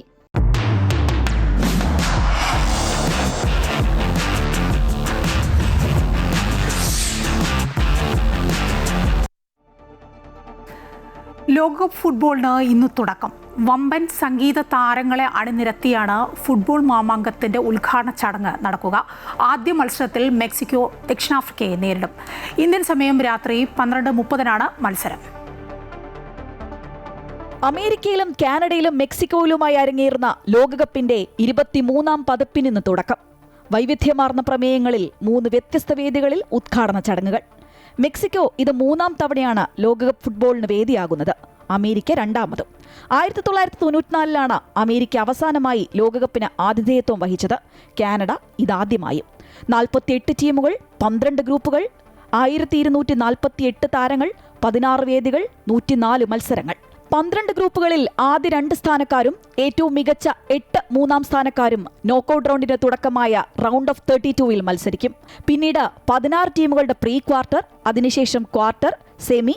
ജൂലൈ 19 കലാശ പോരാട്ടം. ഉദ്ഘാടന മത്സരം മെക്സിക്കോ സിറ്റിയിലെ ബെനോർട്ടെ സ്റ്റേഡിയത്തിലാണ്. ഫൈനൽ ന്യൂജേഴ്സിയിലെ ഈസ്റ്റ് റുദർഫോർഡിലെ മെറ്റ് ലൈഫ് സ്റ്റേഡിയത്തിലും. ഗ്രൂപ്പ് എയിലെ ആദ്യ മത്സരത്തിൽ സഹ ആതിഥേയരായ മെക്സിക്കോ ബെനോർട്ടെ സ്റ്റേഡിയത്തിൽ ദക്ഷിണാഫ്രിക്കയെ നേരിടും. ഫിഫ ലോകകപ്പ് ഫുട്ബോളിന്റെ ഉദ്ഘാടന ചടങ്ങ് ഗംഭീരമാക്കാൻ പോപ്പ് താരം ഷക്കീറ, ടൈല എന്നിവരടങ്ങുന്ന പ്രമുഖ ഗായകരാണ് അണിനിരക്കുന്നത്. പ്രത്യേക മൾട്ടി ട്രാക്ക് മ്യൂസിക് പ്രോജക്റ്റുകളും മെഗാ ആൽബവും ഫിഫ സജ്ജമാക്കിയിട്ടുണ്ട്. Sports desk, Amrita news. Football ഒരു കളി മാത്രമല്ല, ചിലർക്ക് അത് ജീവിതത്തിൻ്റെ ഭാഗം കൂടിയാണ്. ബ്രസീൽ ടീമിനോടുള്ള അതിരറ്റ ആരാധന കൊണ്ട് സ്വന്തം വാഹനങ്ങളും വീടും വരെ മഞ്ഞ നിറത്തിലും ബ്രസീൽ താരങ്ങളുടെ ചിത്രങ്ങളാലും അലങ്കരിച്ച ഒരു ആരാധകനുണ്ട് കൊല്ലത്ത്. ഫുട്ബോളിനോടുള്ള ഈ അപൂർവമായ സ്നേഹത്തിൻ്റെ കഥയിലേക്ക്. സാധാരണ ആളുകൾ ഈ ഫുട്ബോൾ ആവേശം വരുമ്പോൾ ഫ്ലെക്സ് വെക്കുകയും ജേഴ്സി ഇടുകയൊക്കെ ചെയ്യാറുണ്ട്. പക്ഷേ ഇവിടെ കൊല്ലം പള്ളിമുക്കിലുള്ള സുധീർക്ക തൻ്റെ വണ്ടിയും വീടും ഒക്കെ ഒരു ബ്രസീൽ മയമാക്കിയിരിക്കുകയാണ്. അപ്പോൾ സുധീർക്ക, എന്തൊക്കെയുണ്ട് വിശേഷം? സുഖം. എന്താണ് ഇങ്ങനെ ഒരു മാറ്റത്തെ ഇങ്ങനെ ചിന്തിച്ച് ഈ രീതിയിൽ ചെയ്യാൻ കാരണം? നേരത്തെ തൊട്ടേ ഞാൻ ഇത് കണക്ക് 4 വർഷം കൂടുമ്പോൾ ഇങ്ങനെ ചെയ്യാറുണ്ട്. കാറും വീടും. ആദ്യം തുടങ്ങിയത് ബൈക്കിലാണ്. ഇത്തവണ ബ്രസീലിൽ കപ്പ് എടുക്കും എന്നൊരു പ്രതീക്ഷ ഉണ്ട്. ഇത്തവണ ബ്രസീൽ കപ്പ് എടുക്കും എന്നുള്ള പ്രതീക്ഷ ഉണ്ട്. നെയ്മർ കളിക്കാൻ ഇറങ്ങണം. 1-2 കളി കാണത്തില്ലെന്ന് പറഞ്ഞ് ഒരു സീനിയർ പ്ലെയർ നെയ്മർ വേണമെന്നാണ് നമ്മുടെ ഒരിത്. നെയ്മർ ഇല്ലായിരുന്നെങ്കിൽ ഈ തവണ ഒന്നും ഞാൻ ചെയ്യാൻ നിൽക്കത്തില്ലായിരുന്നു. ഇത്രയും പൈസ മുടക്കി നമ്മൾ ഇതിനകത്ത് ഇറങ്ങത്തില്ലായിരുന്നു. പക്ഷേ ബ്രസീൽ തന്നെ ടീം മാറ്റവും കാര്യങ്ങളൊന്നുമില്ല. എല്ലാവരും കാണുന്ന പോലെ കളി കണ്ട് എല്ലാവരെയും പോലെ ആരാധകനായിട്ട് നടക്കും. ഇങ്ങനെ പൈസ മുടക്കാൻ നിൽക്കത്തില്ല. നെയ്മർ ഇറങ്ങിയതിന് ശേഷമാണ് ഞാൻ ഇതെല്ലാം അഞ്ചലോട്ടി പ്രഖ്യാപിച്ചതിന് ശേഷമാണ് ഞാനിതെല്ലാം ചെയ്തു തുടങ്ങിയത്. ബ്രസീലിൻ്റെ കഴിഞ്ഞ തവണത്തെ പ്രകടനം വെച്ച് നോക്കുമ്പോൾ ഇത്തവണ എങ്ങനെയായിരിക്കും ഇപ്പോൾ ആഞ്ചലോട്ടിയുടെ കോച്ചിങ്ങിൻ്റെ ഇതിൽ നല്ല മാറ്റങ്ങളുണ്ട്.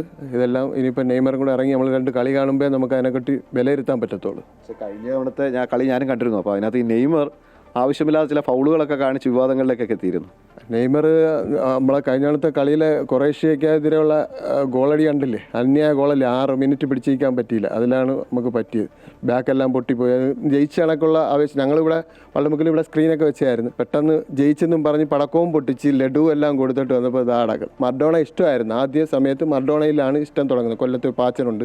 അവരെ കളി കണ്ടാണ് ഫുട്ബോളിൽ എനിക്ക് ആവേശം തോന്നി. ഞാൻ നല്ല ഫുട്ബോളർ ആരാധകനാണ്. എല്ലാവരെയും ഇഷ്ടമാണ്. നെയ്മർ ആയാലും മെസ്സി ആയാലും റൊണാൾഡോ, നമുക്ക് അങ്ങനെ എതിരൊന്നുമില്ല. പക്ഷേ നമ്മളെ ടീം ബ്രസീൽ, അത്രേ ഉള്ളൂ. വാഹനങ്ങളിൽ ഇങ്ങനെ കളർ ചേഞ്ച് ചെയ്ത് പുറത്തോട്ട് ഇറങ്ങുമ്പോൾ ഈ ട്രാഫിക് പോലീസിൻ്റെ ഭാഗത്തു നിന്നൊക്കെ ബുദ്ധിമുട്ടുണ്ടാകാറുണ്ടോ? കൊല്ലത്ത് RTO പൈസ അടയ്ക്കണം. നമ്മൾ കളർ ചേഞ്ച് ചെയ്യുന്നതിന് RTO കാശ് അടയ്ക്കണം. കാശ് അടച്ച് അതിൻ്റെ പെർമിഷനെല്ലാം മേടിച്ചിട്ടുണ്ട്. പിന്നെ സ്പോൺസർ കൗൺസിലിൽ നിന്ന് ഒരു പേപ്പർ മേടിച്ചിട്ടുണ്ട്. കുടുംബക്കാരും വീട്ടുകാരും കൂട്ടുകാരും എല്ലാവരും കളിയാക്കുന്നവരും ഉണ്ട്, എല്ലാവരും ഉണ്ട്. പക്ഷേ വീട്ടുകാർക്ക് അറിയാം ഞാൻ എന്തൊക്കെയായാലും 4 വർഷം കൂടുമ്പം ഇത് ചെയ്യുമെന്നുള്ള കാര്യം അറിയാം. ഈ വാഹനം ഇങ്ങനെ പുറത്തുകൂടി ഇങ്ങനെ നിരത്തിലൂടെ ഇങ്ങനെ ഓടിച്ചു പോകുമ്പോഴേ ഈ ആരാധകരും കുട്ടികളും ഒക്കെ ഇങ്ങനെ ആവേശത്തോട് വരാറും ഒക്കെ ഉണ്ട്. എല്ലാവരും വരാറുണ്ട്, കൈ കാണിക്കാറുണ്ട്, നിർത്തും, അവർക്ക് ഫോട്ടോ എടുക്കും. നമ്മൾ ആരെയും നിരാശപ്പെടുത്താറില്ല. നിർത്തി അവരടുത്ത് സംസാരിച്ച് അവർക്ക് ഫോട്ടോ എടുക്കണമെങ്കിൽ ഫോട്ടോ എടുക്കാൻ വേണ്ടി ഇട്ട് കൊടുത്തിട്ടൊക്കെ ഞാൻ പോകത്തുള്ളൂ. നമ്മൾ ഈ പുതിയ തലമുറയ്ക്ക് ഈ ആവേശം, അതായത് ലഹരിയിൽ നിന്നുമൊക്കെ മുക്തി നേടിക്കൊണ്ടുള്ള ഈ യുവാക്കളെ ഇതിലേക്ക് ആകർഷിക്കുന്നതുകൊണ്ടുള്ള ഒരു കാര്യം കൂടിയാണ് നമുക്ക് സ്പോർട്സ് എന്ന് പറയുന്നത്, അല്ലേ? നമ്മൾ സ്പോർട്സിനകത്ത് സ്പിരിറ്റ് കൂടുന്നതിൽ പ്രശ്നമില്ല. മറ്റുള്ള ലഹരി ഇതിൽ നിന്നെല്ലാം മാറുക. അപ്പോഴേ ഇതിനകത്തോട്ട് വരുമ്പം ഒരുമാതിരിപ്പെട്ടവരെല്ലാം ഇതിനകത്തോട്ട് ആയിക്കഴിഞ്ഞാൽ ഇങ്ങനെയുള്ള രീതിയിലൊന്നും ഇറങ്ങിത്തിരിക്കാൻ ചാൻസ് ഇല്ല. ഫുട്ബോൾ ലഹരി ആയിക്കഴിഞ്ഞാൽ ഒരു ആവേശവും കളിയുടെ ഇതും അതുമായിട്ട് അങ്ങ് പോകും. അപ്പം ചേട്ടൻ്റെ ടീമിന് all the best. Thank you. അപ്പോൾ ഈ വീടും വാഹനങ്ങളും മാത്രമല്ല, ഹൃദയവും ബ്രസീലിന് വേണ്ടി മഞ്ഞ നിറമാക്കിയ ഇദ്ദേഹം ഫുട്ബോൾ എന്നത് ഒരു കളിയേക്കാൾ എത്രയോ വലുതാണെന്ന് ഓർമ്മിപ്പിക്കുകയാണ്. പ്രദീപ് വാളത്തുങ്കലിനൊപ്പം സുധീഷ്, അമൃത ന്യൂസ്, കൊല്ലം. പണ്ടേ ഫുട്ബോൾ പ്രേമിയായിരുന്ന താൻ കുട്ടിക്കാലത്ത് കളിക്കുമ്പോൾ ഗോളിയായിരുന്നു എന്ന് ആഭ്യന്തരമന്ത്രി രമേശ് ചെന്നിത്തല. മെസ്സിയുടെ ആരാധകനായ രമേശ് ചെന്നിത്തല ഇത്തവണ അർജന്റീന ലോകകപ്പ് കിരീടം നിലനിർത്തുമെന്ന് പ്രതീക്ഷ പ്രകടിപ്പിച്ചപ്പോൾ ബ്രസീൽ ആരാധകനായ വിദ്യാഭ്യാസ മന്ത്രി എൻ ഷംസുദ്ദീൻ അത് തിരുത്തി പറഞ്ഞു. ലോകകപ്പിന്റെ പശ്ചാത്തലത്തിൽ വിദ്യാഭ്യാസ വകുപ്പ് ആഭ്യന്തര വകുപ്പുമായി ചേർന്ന് സംഘടിപ്പിക്കുന്ന 1 മില്യൺ തൂഫാൻ ഗോൾസ് എന്ന പരിപാടിയിൽ പങ്കെടുക്കുകയായിരുന്നു മന്ത്രിമാർ. പന്ത് തട്ടിയാണ് ആഭ്യന്തരമന്ത്രി പരിപാടി കിക്ക് ഓഫ് ചെയ്തത്.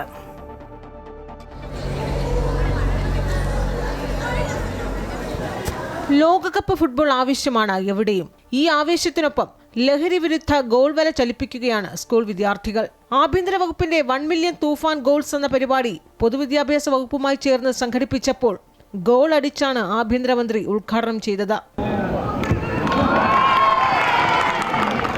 വിദ്യാഭ്യാസ മന്ത്രിയും ആഭ്യന്തരമന്ത്രിയും ഒപ്പം കൂടിയപ്പോൾ കുട്ടികൾക്ക് ആവേശമായി. പണ്ടേ ഫുട്ബോൾ പ്രേമിയായ താൻ കുട്ടിക്കാലത്ത് കളിക്കുമ്പോൾ ഗോളിയായിരുന്നുവെന്ന് രമേശ് ചെന്നിത്തല. മെസ്സിയുടെ വലിയ ആരാധകനാണ്. അതിനാൽ ലോകകപ്പിൽ അർജന്റീന തൂഫാനാകുന്നത് കാത്തിരിക്കുകയാണ്. ഞാൻ സ്കൂളിൽ പഠിക്കുമ്പോൾ ഗോളിയായിരുന്നു. ഗോളിയുടെ പരിശ്രമം നിങ്ങൾക്കറിയാം. ഗോളിയാണ് ഗോളുകളെ തടുക്കുന്നത്, അല്ലേ? ഗോളുകളെ തടുത്തു നിർത്തുന്ന ജോലിയായിരുന്നു എനിക്കുണ്ടായിരുന്നത്. അപ്പം ഫുട്ബോൾ എനിക്ക് വളരെ ഇഷ്ടമാണ്. മർഡോണയിൽ തുടങ്ങി മെസ്സിയിലേക്ക് എത്തി നിൽക്കുന്ന ആ ടീമിനെ വിജയിപ്പിക്കാൻ വേണ്ടി ഉള്ള ഒരു ആവേശമാണ് എൻ്റെ മനസ്സിലുള്ളത്. എന്നാൽ ബ്രസീൽ ആരാധകനാണ് വിദ്യാഭ്യാസ മന്ത്രി. കുട്ടികൾക്ക് ജീവിതം ലഹരിയാകണം. കായികവും കലയും ഇല്ലാതാകുന്ന ഇടങ്ങളിലാണ് മറ്റു ലഹരികൾ ഇടം പിടിക്കുന്നതെന്ന് വിദ്യാഭ്യാസ മന്ത്രി ഓർമ്മിപ്പിച്ചു. കായിക വിനോദങ്ങൾ, കലാപരിപാടികളൊക്കെ ആവണം നമ്മുടെ കുട്ടികളുടെ, പുതിയ തലമുറയുടെ ലഹരി. ജീവിതമാകണം ലഹരി. ആ ഒരു സന്ദേശമാണ് ഈ വേൾഡ് കപ്പിൻ്റെ പശ്ചാത്തലത്തിൽ ഞങ്ങൾ ഈ പ്രോഗ്രാമിലൂടെ കുട്ടികൾക്ക് നൽകുന്നത്. ഹോക്കി താരം ഒളിമ്പ്യൻ PR ശ്രീജേഷ്, വിദ്യാഭ്യാസ വകുപ്പ് secretary doctor C Sajith Babu, പൊതുവിദ്യാഭ്യാസ വകുപ്പ് ഡയറക്ടർ സ്നേഹിൽ കുമാർ സിംഗ് തുടങ്ങിയവർ പങ്കെടുത്തു.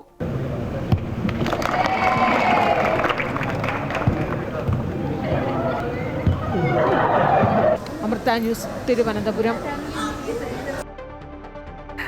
ലോകകപ്പ് ഫുട്ബോൾ ആവേശത്തിലാണ് പാലക്കാട്. ലോകകപ്പ് ആഘോഷങ്ങളുടെ ഭാഗമായി ജില്ലാ ഫുട്ബോൾ അസോസിയേഷൻ ഫുട്ബോൾ മത്സരവും സംഘടിപ്പിച്ചു. താൻ എന്നും അർജന്റീനയ്ക്ക് ഒപ്പമാണെന്നും ലഹരിക്കെതിരെയുള്ള സന്ദേശമാണ് മത്സരമെന്നും ഉദ്ഘാടകനായ ഷാഫി പറമ്പിൽ MP പറഞ്ഞു.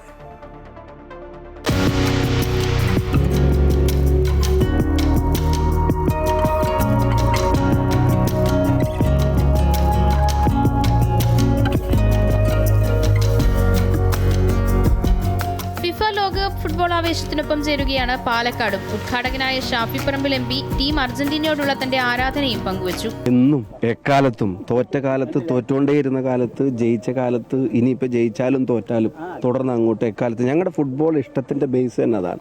ഇപ്പം ചെറുപ്പത്തിൽ ഉമ്മാടെ വീട്ടിൽ അമ്മാവന്മാർ പറഞ്ഞു കേട്ടിട്ടാണ് അർജന്റീനൻ ആരാധന തുടങ്ങുന്നത്. 86 വേൾഡ് കപ്പിൻ്റെ കഥകളാണ് കുറേ കേൾക്കുന്നത്. പിന്നെ ഞങ്ങളിങ്ങനെ ചെറുതായിട്ട് 90 ആയപ്പം ചെറിയ കുട്ടി, 94 ആയപ്പോഴത്തേക്ക് കുറച്ചുകൂടെ കളി കാണാൻ തുടങ്ങി. 98 ആയപ്പോൾ സീരിയസ് ആരാധകരായി. വലിയ എക്സ്പെക്റ്റേഷനാണ്. ഒർട്ടേഗയൊക്കെ കപ്പടിക്കുന്നു വിചാരിച്ചിട്ട് നമ്മൾ കാത്തിരുന്നു.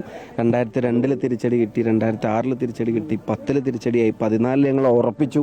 അവസാനം അതും കയ്യിൽ നിന്ന് പോയി. 18 നേരത്തെ തന്നെ എക്സിറ്റായി. അവസാനം 2022 ഞങ്ങൾ അടിച്ചു. നേരിൽ ഞങ്ങൾ കളി കണ്ടു, കപ്പടിച്ചു. ലോകകപ്പ് ആവേശം അതിരുകൾ കടന്ന് നാട്ടിൻപുറങ്ങളിലേക്കും പടരുമ്പോൾ കായിക സംസ്കാരവും ലഹരി വിരുദ്ധ സന്ദേശവും ഉയർത്തിപ്പിടിക്കുകയാണ് സംസ്ഥാനം.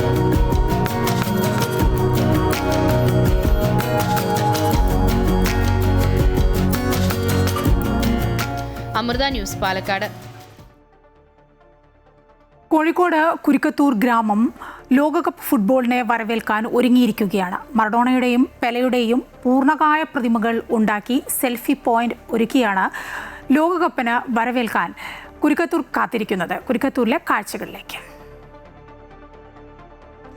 എങ്ങും ലോകകപ്പ് ആവേശമാണ്. ഞാനിപ്പോൾ ഉള്ളത് കോഴിക്കോട് കുരിക്കത്തൂരിലാണ്. കുരിക്കത്തൂരിൽ സരിലായ എന്ന് പറയുന്ന ക്ലബ്ബ് ഒരു ഫുട്ബോൾ കാർണിവൽ അല്ലേ, ഫുട്ബോൾ കാർണിവൽ ഒരുക്കാനുള്ള ഇത് മഹേഷ് അദ്ദേഹത്തിൻ്റെ പ്രൊഫഷൻ എന്ന് പറയുന്നത് തന്നെ ഇത്തരത്തിൽ ശില്പങ്ങൾ ഉണ്ടാക്കലാണ്. നമുക്കറിയാം പെലെയുണ്ട്, മറഡോണയുണ്ട്. എന്താണ് ഈ ഒരു ശില്പത്തിൻ്റെ പ്രത്യേകതകൾ? ശില്പത്തിൻ്റെ പ്രത്യേകത എന്ന് പറഞ്ഞാൽ ഇവർ പണ്ട് കളിച്ചിരുന്ന ആൾക്കാരാണല്ലോ, അതുകൊണ്ട് എല്ലാവർക്കും സുപരിചിതരാണ്. അത് നമ്മൾ തെർമോക്കോൾ എന്നുള്ള മീഡിയം വെച്ചിട്ടാണ് നമ്മൾ ഈ വർക്ക് ചെയ്തിട്ടുള്ളത്. പിന്നെ രണ്ടുപേരുടെയും അളവുകൾ വ്യത്യാസമുണ്ട്, രണ്ടുപേരുടെയും ബോഡി ലാംഗ്വേജ് വ്യത്യാസമുണ്ട്. ഒരാൾ ഈ കറുത്തിട്ട് നീണ്ട ഒരു ആളാണ്, മറ്റാൾ വെളുത്തിട്ട് കൊറിയൻ മനുഷ്യനാണ്. കൊറിയൻ മനുഷ്യനല്ല, ഒരു കുള്ള സ്വഭാവമാണ് അയാൾക്കുള്ളത്. അപ്പോൾ ആ ഒരു വ്യത്യാസം നമ്മൾ ഈ വർക്കിൽ കാണിക്കും വേണം. അതേപോലെ തന്നെ എൻ്റെ ജേഴ്സി കാര്യങ്ങൾ ഒക്കെ പഴക്കം ചെന്നതാണ്. ഇത് ചെയ്യാൻ വേണ്ടിയിട്ട് നമ്മൾ എന്താ പറയുക, ഇതിൻ്റെ ഫോട്ടോസൊക്കെ എടുത്തത് കുറേ ഫോട്ടോസ് റെഫർ ചെയ്തിട്ടാണ് നമ്മൾ ഈ വർക്ക് ചെയ്തിട്ടുള്ളത്. ഇതൊരു 10 ദിവസം എടുത്തിട്ട് ചെയ്തതാണ്. എൻ്റെ സുഹൃത്ത് രാകേഷ് ഉണ്ട് സഹായിക്കാൻ. ഇതിലെ വെല്ലുവിളി എന്തൊക്കെയായിരുന്നു രാകേഷ്? വെല്ലുവിളി എന്ന് പറഞ്ഞാൽ ടൈമിലായാണ് ഏറ്റവും വലിയ വെല്ലുവിളി. ഇത് മഴ, പിന്നെ കറണ്ടിലേക്ക് ഓരോ പ്രശ്നം ഉണ്ടാകുന്നു. സരിലയുടെ സംഘാടകരാണ് ഇത്തരത്തിലൊരു കാർണിവലിനായിട്ട് ഇത്തരത്തിൽ ലോകകപ്പ്, ഒപ്പം തന്നെ എന്നും ലോകം ആരാധിക്കുന്ന 2 കളിക്കാരുടെ ശില്പങ്ങൾ. എന്തൊക്കെയാണ് വിശേഷങ്ങൾ കാർണിവലിൻ്റെ? കാർണിവൽ ഏറ്റവും ഗംഭീരമാകും. കഴിഞ്ഞ 2 വേൾഡ് കപ്പ് ഞങ്ങളിവിടെ ബിഗ് സ്ക്രീൻ വെച്ചിരുന്നു. യൂറോ കപ്പ് ഞങ്ങൾ ബിഗ് സ്ക്രീൻ വെച്ചു, കോപ്പ അമേരിക്ക വെച്ചിരുന്നു. അപ്പോൾ ഇവിടെ കളിയെ സ്നേഹിക്കുന്ന ഒരുപാട് ആളുകളുണ്ട്. പുതിയ തലമുറയിലെ ആളുകളെല്ലാം കളിയെ വളരെ കുറച്ച് വർഷങ്ങൾക്ക് മുമ്പേ എന്താ പറയുക, വിദ്വേഷപരമായി 2 വിഭാഗമായി ഏറ്റുമുട്ടിയ കാലമുണ്ടായിരുന്നു, ബ്രസീലും അർജന്റീനയും എന്ന് പറഞ്ഞ്. ആ ഒരു ആവേശം, അതിൽ നിന്ന് കുറേ ടീമുകൾ കൂടി, പോർച്ചുഗൽ വന്നു, ജർമ്മനി വന്നു, ഫ്രാൻസ് വന്നു, ഇറ്റലി വന്നു, അങ്ങനെ കുറേ ടീമുകളുണ്ട്. അപ്പോൾ അതെല്ലാം കൂടി ചേർന്നപ്പോൾ കുറച്ചുകൂടി വൈബായി. അപ്പോൾ ഇത്തവണ ഞങ്ങൾ കണ്ടത് ഈ ഇന്നലെയാണ് തുടക്കം കുറിച്ച്, ഘോഷയാത്രയോടുകൂടി തുടങ്ങി. ഇനി 11-ന് ഔപചാരികമായ ഉദ്ഘാടനം. അന്ന് ഈ സെൽഫി പോയിന്റ്, ഇതാണ് ഏറ്റവും ആകർഷകം. അത് മഹേഷേട്ടൻ ഞങ്ങളുടെ ആഗ്രഹങ്ങൾ വളരെ താല്പര്യത്തോടു കൂടി ഞങ്ങൾ പ്രതീക്ഷിച്ചതിനേക്കാൾ അപ്പുറത്തേക്ക് ഇത് വൈബാക്കിയത് ഈ ഒരു ശില്പമാണ്. അതിനൊരു സെൽഫി പോയിൻ്റാണ്. വിവിധ പ്രദേശത്തുള്ള ആളുകൾ ഇവിടെ വന്ന് ഫോട്ടോ എടുത്ത് ഇത് പ്രചരിപ്പിക്കപ്പെടും എന്നാണ് ഞങ്ങളുടെ വിശ്വാസം. ഏതായാലും കുരിക്കത്തൂർ ഫുട്ബോൾ ആവേശത്തെ വരവേൽക്കാനുള്ള എല്ലാ സജ്ജീകരണങ്ങളുമായിട്ടുണ്ട്. ഇനി വരും ദിവസങ്ങളിൽ ഫുട്ബോൾ കാർണിവൽ തന്നെയായിരിക്കും കോഴിക്കോട് കുരിക്കത്തൂരിൽ. ക്യാമറാമാൻ അനുരാഗിനൊപ്പം MM രാഗേഷ്, അമൃത ന്യൂസ്, കോഴിക്കോട്. മാസപ്പടി കേസിൽ ചോദ്യം ചെയ്യലിന് ഇഡിക്ക് മുന്നിൽ വീണ വിജയൻ നാളെ ഹാജരാകില്ല. ആരോഗ്യ കാരണങ്ങൾ ചൂണ്ടിക്കാട്ടി ഇഡിയെ വിവരം അറിയിച്ചു. വീണയ്ക്ക് ഹാജരാകാൻ മറ്റൊരു ദിവസം ഇഡി നൽകും. കൂടുതൽ വിവരങ്ങളുമായി അശ്വതി ചേരും. അശ്വതി, മാസപ്പടി കേസിൽ നാളെയാണ് വീണ ഇഡിക്ക് മുന്നിൽ ഹാജരാകേണ്ടിയിരുന്നത്. പക്ഷേ ആരോഗ്യ കാരണങ്ങൾ ചൂണ്ടിക്കാട്ടി അത് മാറ്റിവെച്ചിരിക്കുന്നു ഇഡി ഇപ്പോൾ. ഇനി എന്നായിരിക്കണം വീണ ഹാജരാവേണ്ടത്? അത്തരത്തിലുള്ള എന്തെങ്കിലും വിവരങ്ങൾ വരുന്നുണ്ടോ? വീണയെ അറിയിച്ചിട്ടുണ്ടോ ഉദ്യോഗസ്ഥർ? ഇനിയിപ്പോൾ എന്നാണ് വരേണ്ടത് എന്നതുമായി ബന്ധപ്പെട്ടൊക്കെ. മായ, നാളെയാണ് ഈ മാസപ്പടി കേസുമായി ബന്ധപ്പെട്ട് വീണ വിജയൻ ഹാജരാകാനായിട്ട് നിർദ്ദേശിച്ചിരുന്നത്. പക്ഷേ വീണ നാളെ ഹാജരാകില്ല എന്നാണ് ഇമെയിൽ മുഖേന ED ഉദ്യോഗസ്ഥരെ അറിയിച്ചിരിക്കുന്നത്. പക്ഷേ വീണയുടെ ഈ അവധി അപേക്ഷയിൽ നിലവിൽ ED ഒരു തീരുമാനം എടുത്തിട്ടില്ല. ഇന്ന് അക്കാര്യത്തിൽ ഒരു തീരുമാനമെടുക്കും. അതായത് മറ്റൊരു ദിവസത്തേക്ക് ഹാജരാകാൻ ആവശ്യപ്പെടുമോ, അത്തരത്തിലുള്ള കാര്യങ്ങളിൽ ഒരു തീരുമാനമുണ്ടാവുക ഇന്നാണ്. മാത്രമല്ല ഈ തെളിവുകളടക്കം ഹാജരാക്കാമെന്നും വീണ ഈ ഇമെയിലിൽ വ്യക്തമാക്കിയിട്ടുണ്ട്. മറ്റ് കാര്യങ്ങളിലേക്ക് കടക്കുകയാണെങ്കിൽ ഇന്നാണ് ഈ എൻഫോഴ്സ്മെന്റ് ഡയറക്ടറേറ്റ് ഓഫീസിൽ CMRL ഉദ്യോഗസ്ഥരോട് ഹാജരാകാൻ ആവശ്യപ്പെട്ടിരിക്കുന്നത്. അവർ ഇന്ന് ഹാജരാകുമോ എന്ന കാര്യത്തിലും വ്യക്തതയില്ല. അതുമാത്രമല്ല, തിങ്കളാഴ്ചയാണ് ഈ CMRL MD ശശിധരൻ കർത്തയോട് ഹാജരാകാൻ ആവശ്യപ്പെട്ടിരിക്കുന്നത്. അദ്ദേഹത്തിന് നേരത്തെ തന്നെ ആരോഗ്യ പ്രശ്നങ്ങൾ ഉണ്ടായിരുന്നു. അതുകൊണ്ട് അദ്ദേഹം ഹാജരാകുമോ എന്ന കാര്യത്തിലും വ്യക്തതയില്ല. എന്തായാലും ഇക്കാര്യത്തിൽ വീണയുടെ അപേക്ഷയിൽ ഇന്ന് ED ഒരു തീരുമാനമെടുക്കുകയുള്ളൂ. നിലവിൽ ഒരു മറുപടി ED നൽകിയിട്ടില്ല എന്നാണ് മനസ്സിലാക്കുന്നത്. മായ. ശരി, അശ്വതിയാണ് വിവരങ്ങൾ നൽകിയത്. മാസപ്പടി കേസിൽ ഏതായാലും വീണ വിജയൻ നാളെ EDക്ക് മുന്നിൽ ചോദ്യം ചെയ്യലിന് ഹാജരാകില്ല എന്ന കാര്യം ഉറപ്പായിരിക്കുന്നു. ആരോഗ്യ കാരണങ്ങൾ ചൂണ്ടിക്കാട്ടി EDയെ വിവരം അറിയിച്ചിരുന്നു വീണയ്ക്ക് ഹാജരാകാൻ മറ്റൊരു ദിവസം കൂടി ഒരുപക്ഷെ ED നൽകാനാണ് സാധ്യത കാണുന്നത്.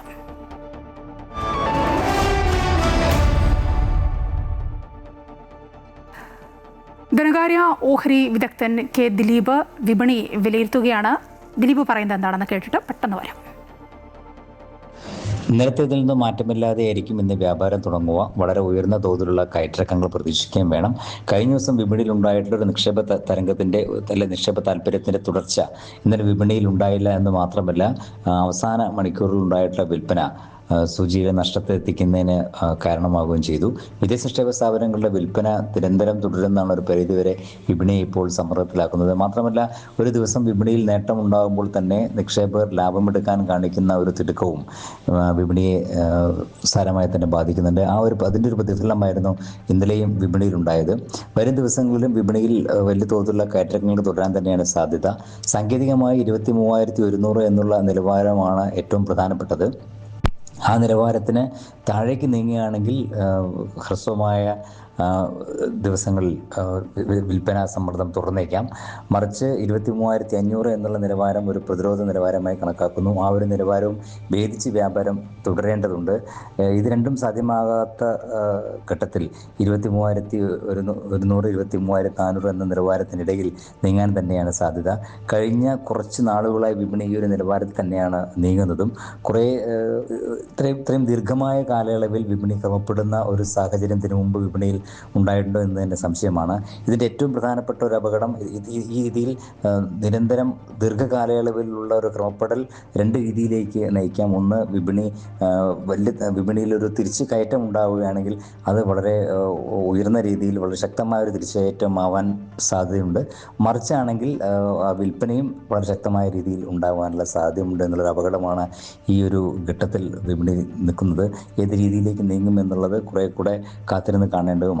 എന്തായാലും ഇന്ന് കഴിഞ്ഞ ദിവസത്തിനേക്കാൾ മാറ്റമില്ലാതെയായിരിക്കും വ്യാപാരം തുടങ്ങുക. വളരെ ഉയർന്ന തോതിലുള്ള കയറ്റിറക്കങ്ങൾ പ്രതീക്ഷിക്കുകയും വേണം. വിദേശത്ത് ഉപരിപഠനം ആഗ്രഹിക്കുന്ന വിദ്യാർത്ഥികൾക്ക് മലേഷ്യൻ സർക്കാരിൻ്റെ വിദ്യാഭ്യാസ എക്സ്പോ സ്റ്റഡി ഇൻ മലേഷ്യ എന്ന പേരിൽ തിരുവനന്തപുരത്തും തിരുച്ചിറപ്പള്ളിയിലുമായി എക്സ്പോ സംഘടിപ്പിച്ചു. മലേഷ്യയിലെ വിവിധ യൂണിവേഴ്സിറ്റി പ്രതിനിധികളുമായി നേരിട്ട് സംവദിക്കാനും അഡ്മിഷൻ നടപടികളെക്കുറിച്ച് സംശയങ്ങൾ തീർക്കാനും എക്സ്പോ അവസരമൊരുക്കി. Robotic and AI, economic and management, engineering, allied health science, medicine, business and management, accounts and finance, arts and social science തുടങ്ങിയ വിവിധ കോഴ്സുകളെക്കുറിച്ചുള്ള വിവരങ്ങളും എക്സ്പോയിൽ ലഭ്യമായി. പോലീസ് ഉപദേഷ്ടാവ് A. ഹേമചന്ദ്രൻ കേരള പോലീസിലെ റോൾ മോഡൽ ഉദ്യോഗസ്ഥനാണെന്ന് ആഭ്യന്തരമന്ത്രി രമേശ് ചെന്നിത്തല പറഞ്ഞു. A. ഹേമേന്ദ്രൻ രചിച്ച അധികാരത്തിൻ്റെ വഴി അനീതിയുടെയും എന്ന പുസ്തകം പ്രകാശനം ചെയ്യുകയായിരുന്നു അദ്ദേഹം.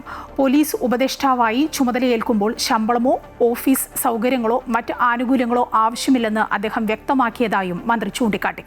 വീട്ടുജോലിക്കിടെ വ്യാജ മോഷണക്കുറ്റം ആരോപിക്കപ്പെട്ട നെടുമങ്ങാട് സ്വദേശിനി ബിന്ദുവിന് പുസ്തകം നൽകിയാണ് മന്ത്രി പ്രകാശനം നിർവഹിച്ചത്. അപ്രിയ സത്യങ്ങളെ തമസ്കരിച്ച് ഒരു സംവിധാനത്തിനും മുന്നോട്ടു പോകാനാകില്ലെന്നും മികച്ച പോലീസ് മാതൃകകൾ കൊണ്ടുവരണമെന്നും മറുപടി പ്രസംഗത്തിൽ A. ഹേമചന്ദ്രൻ പറഞ്ഞു.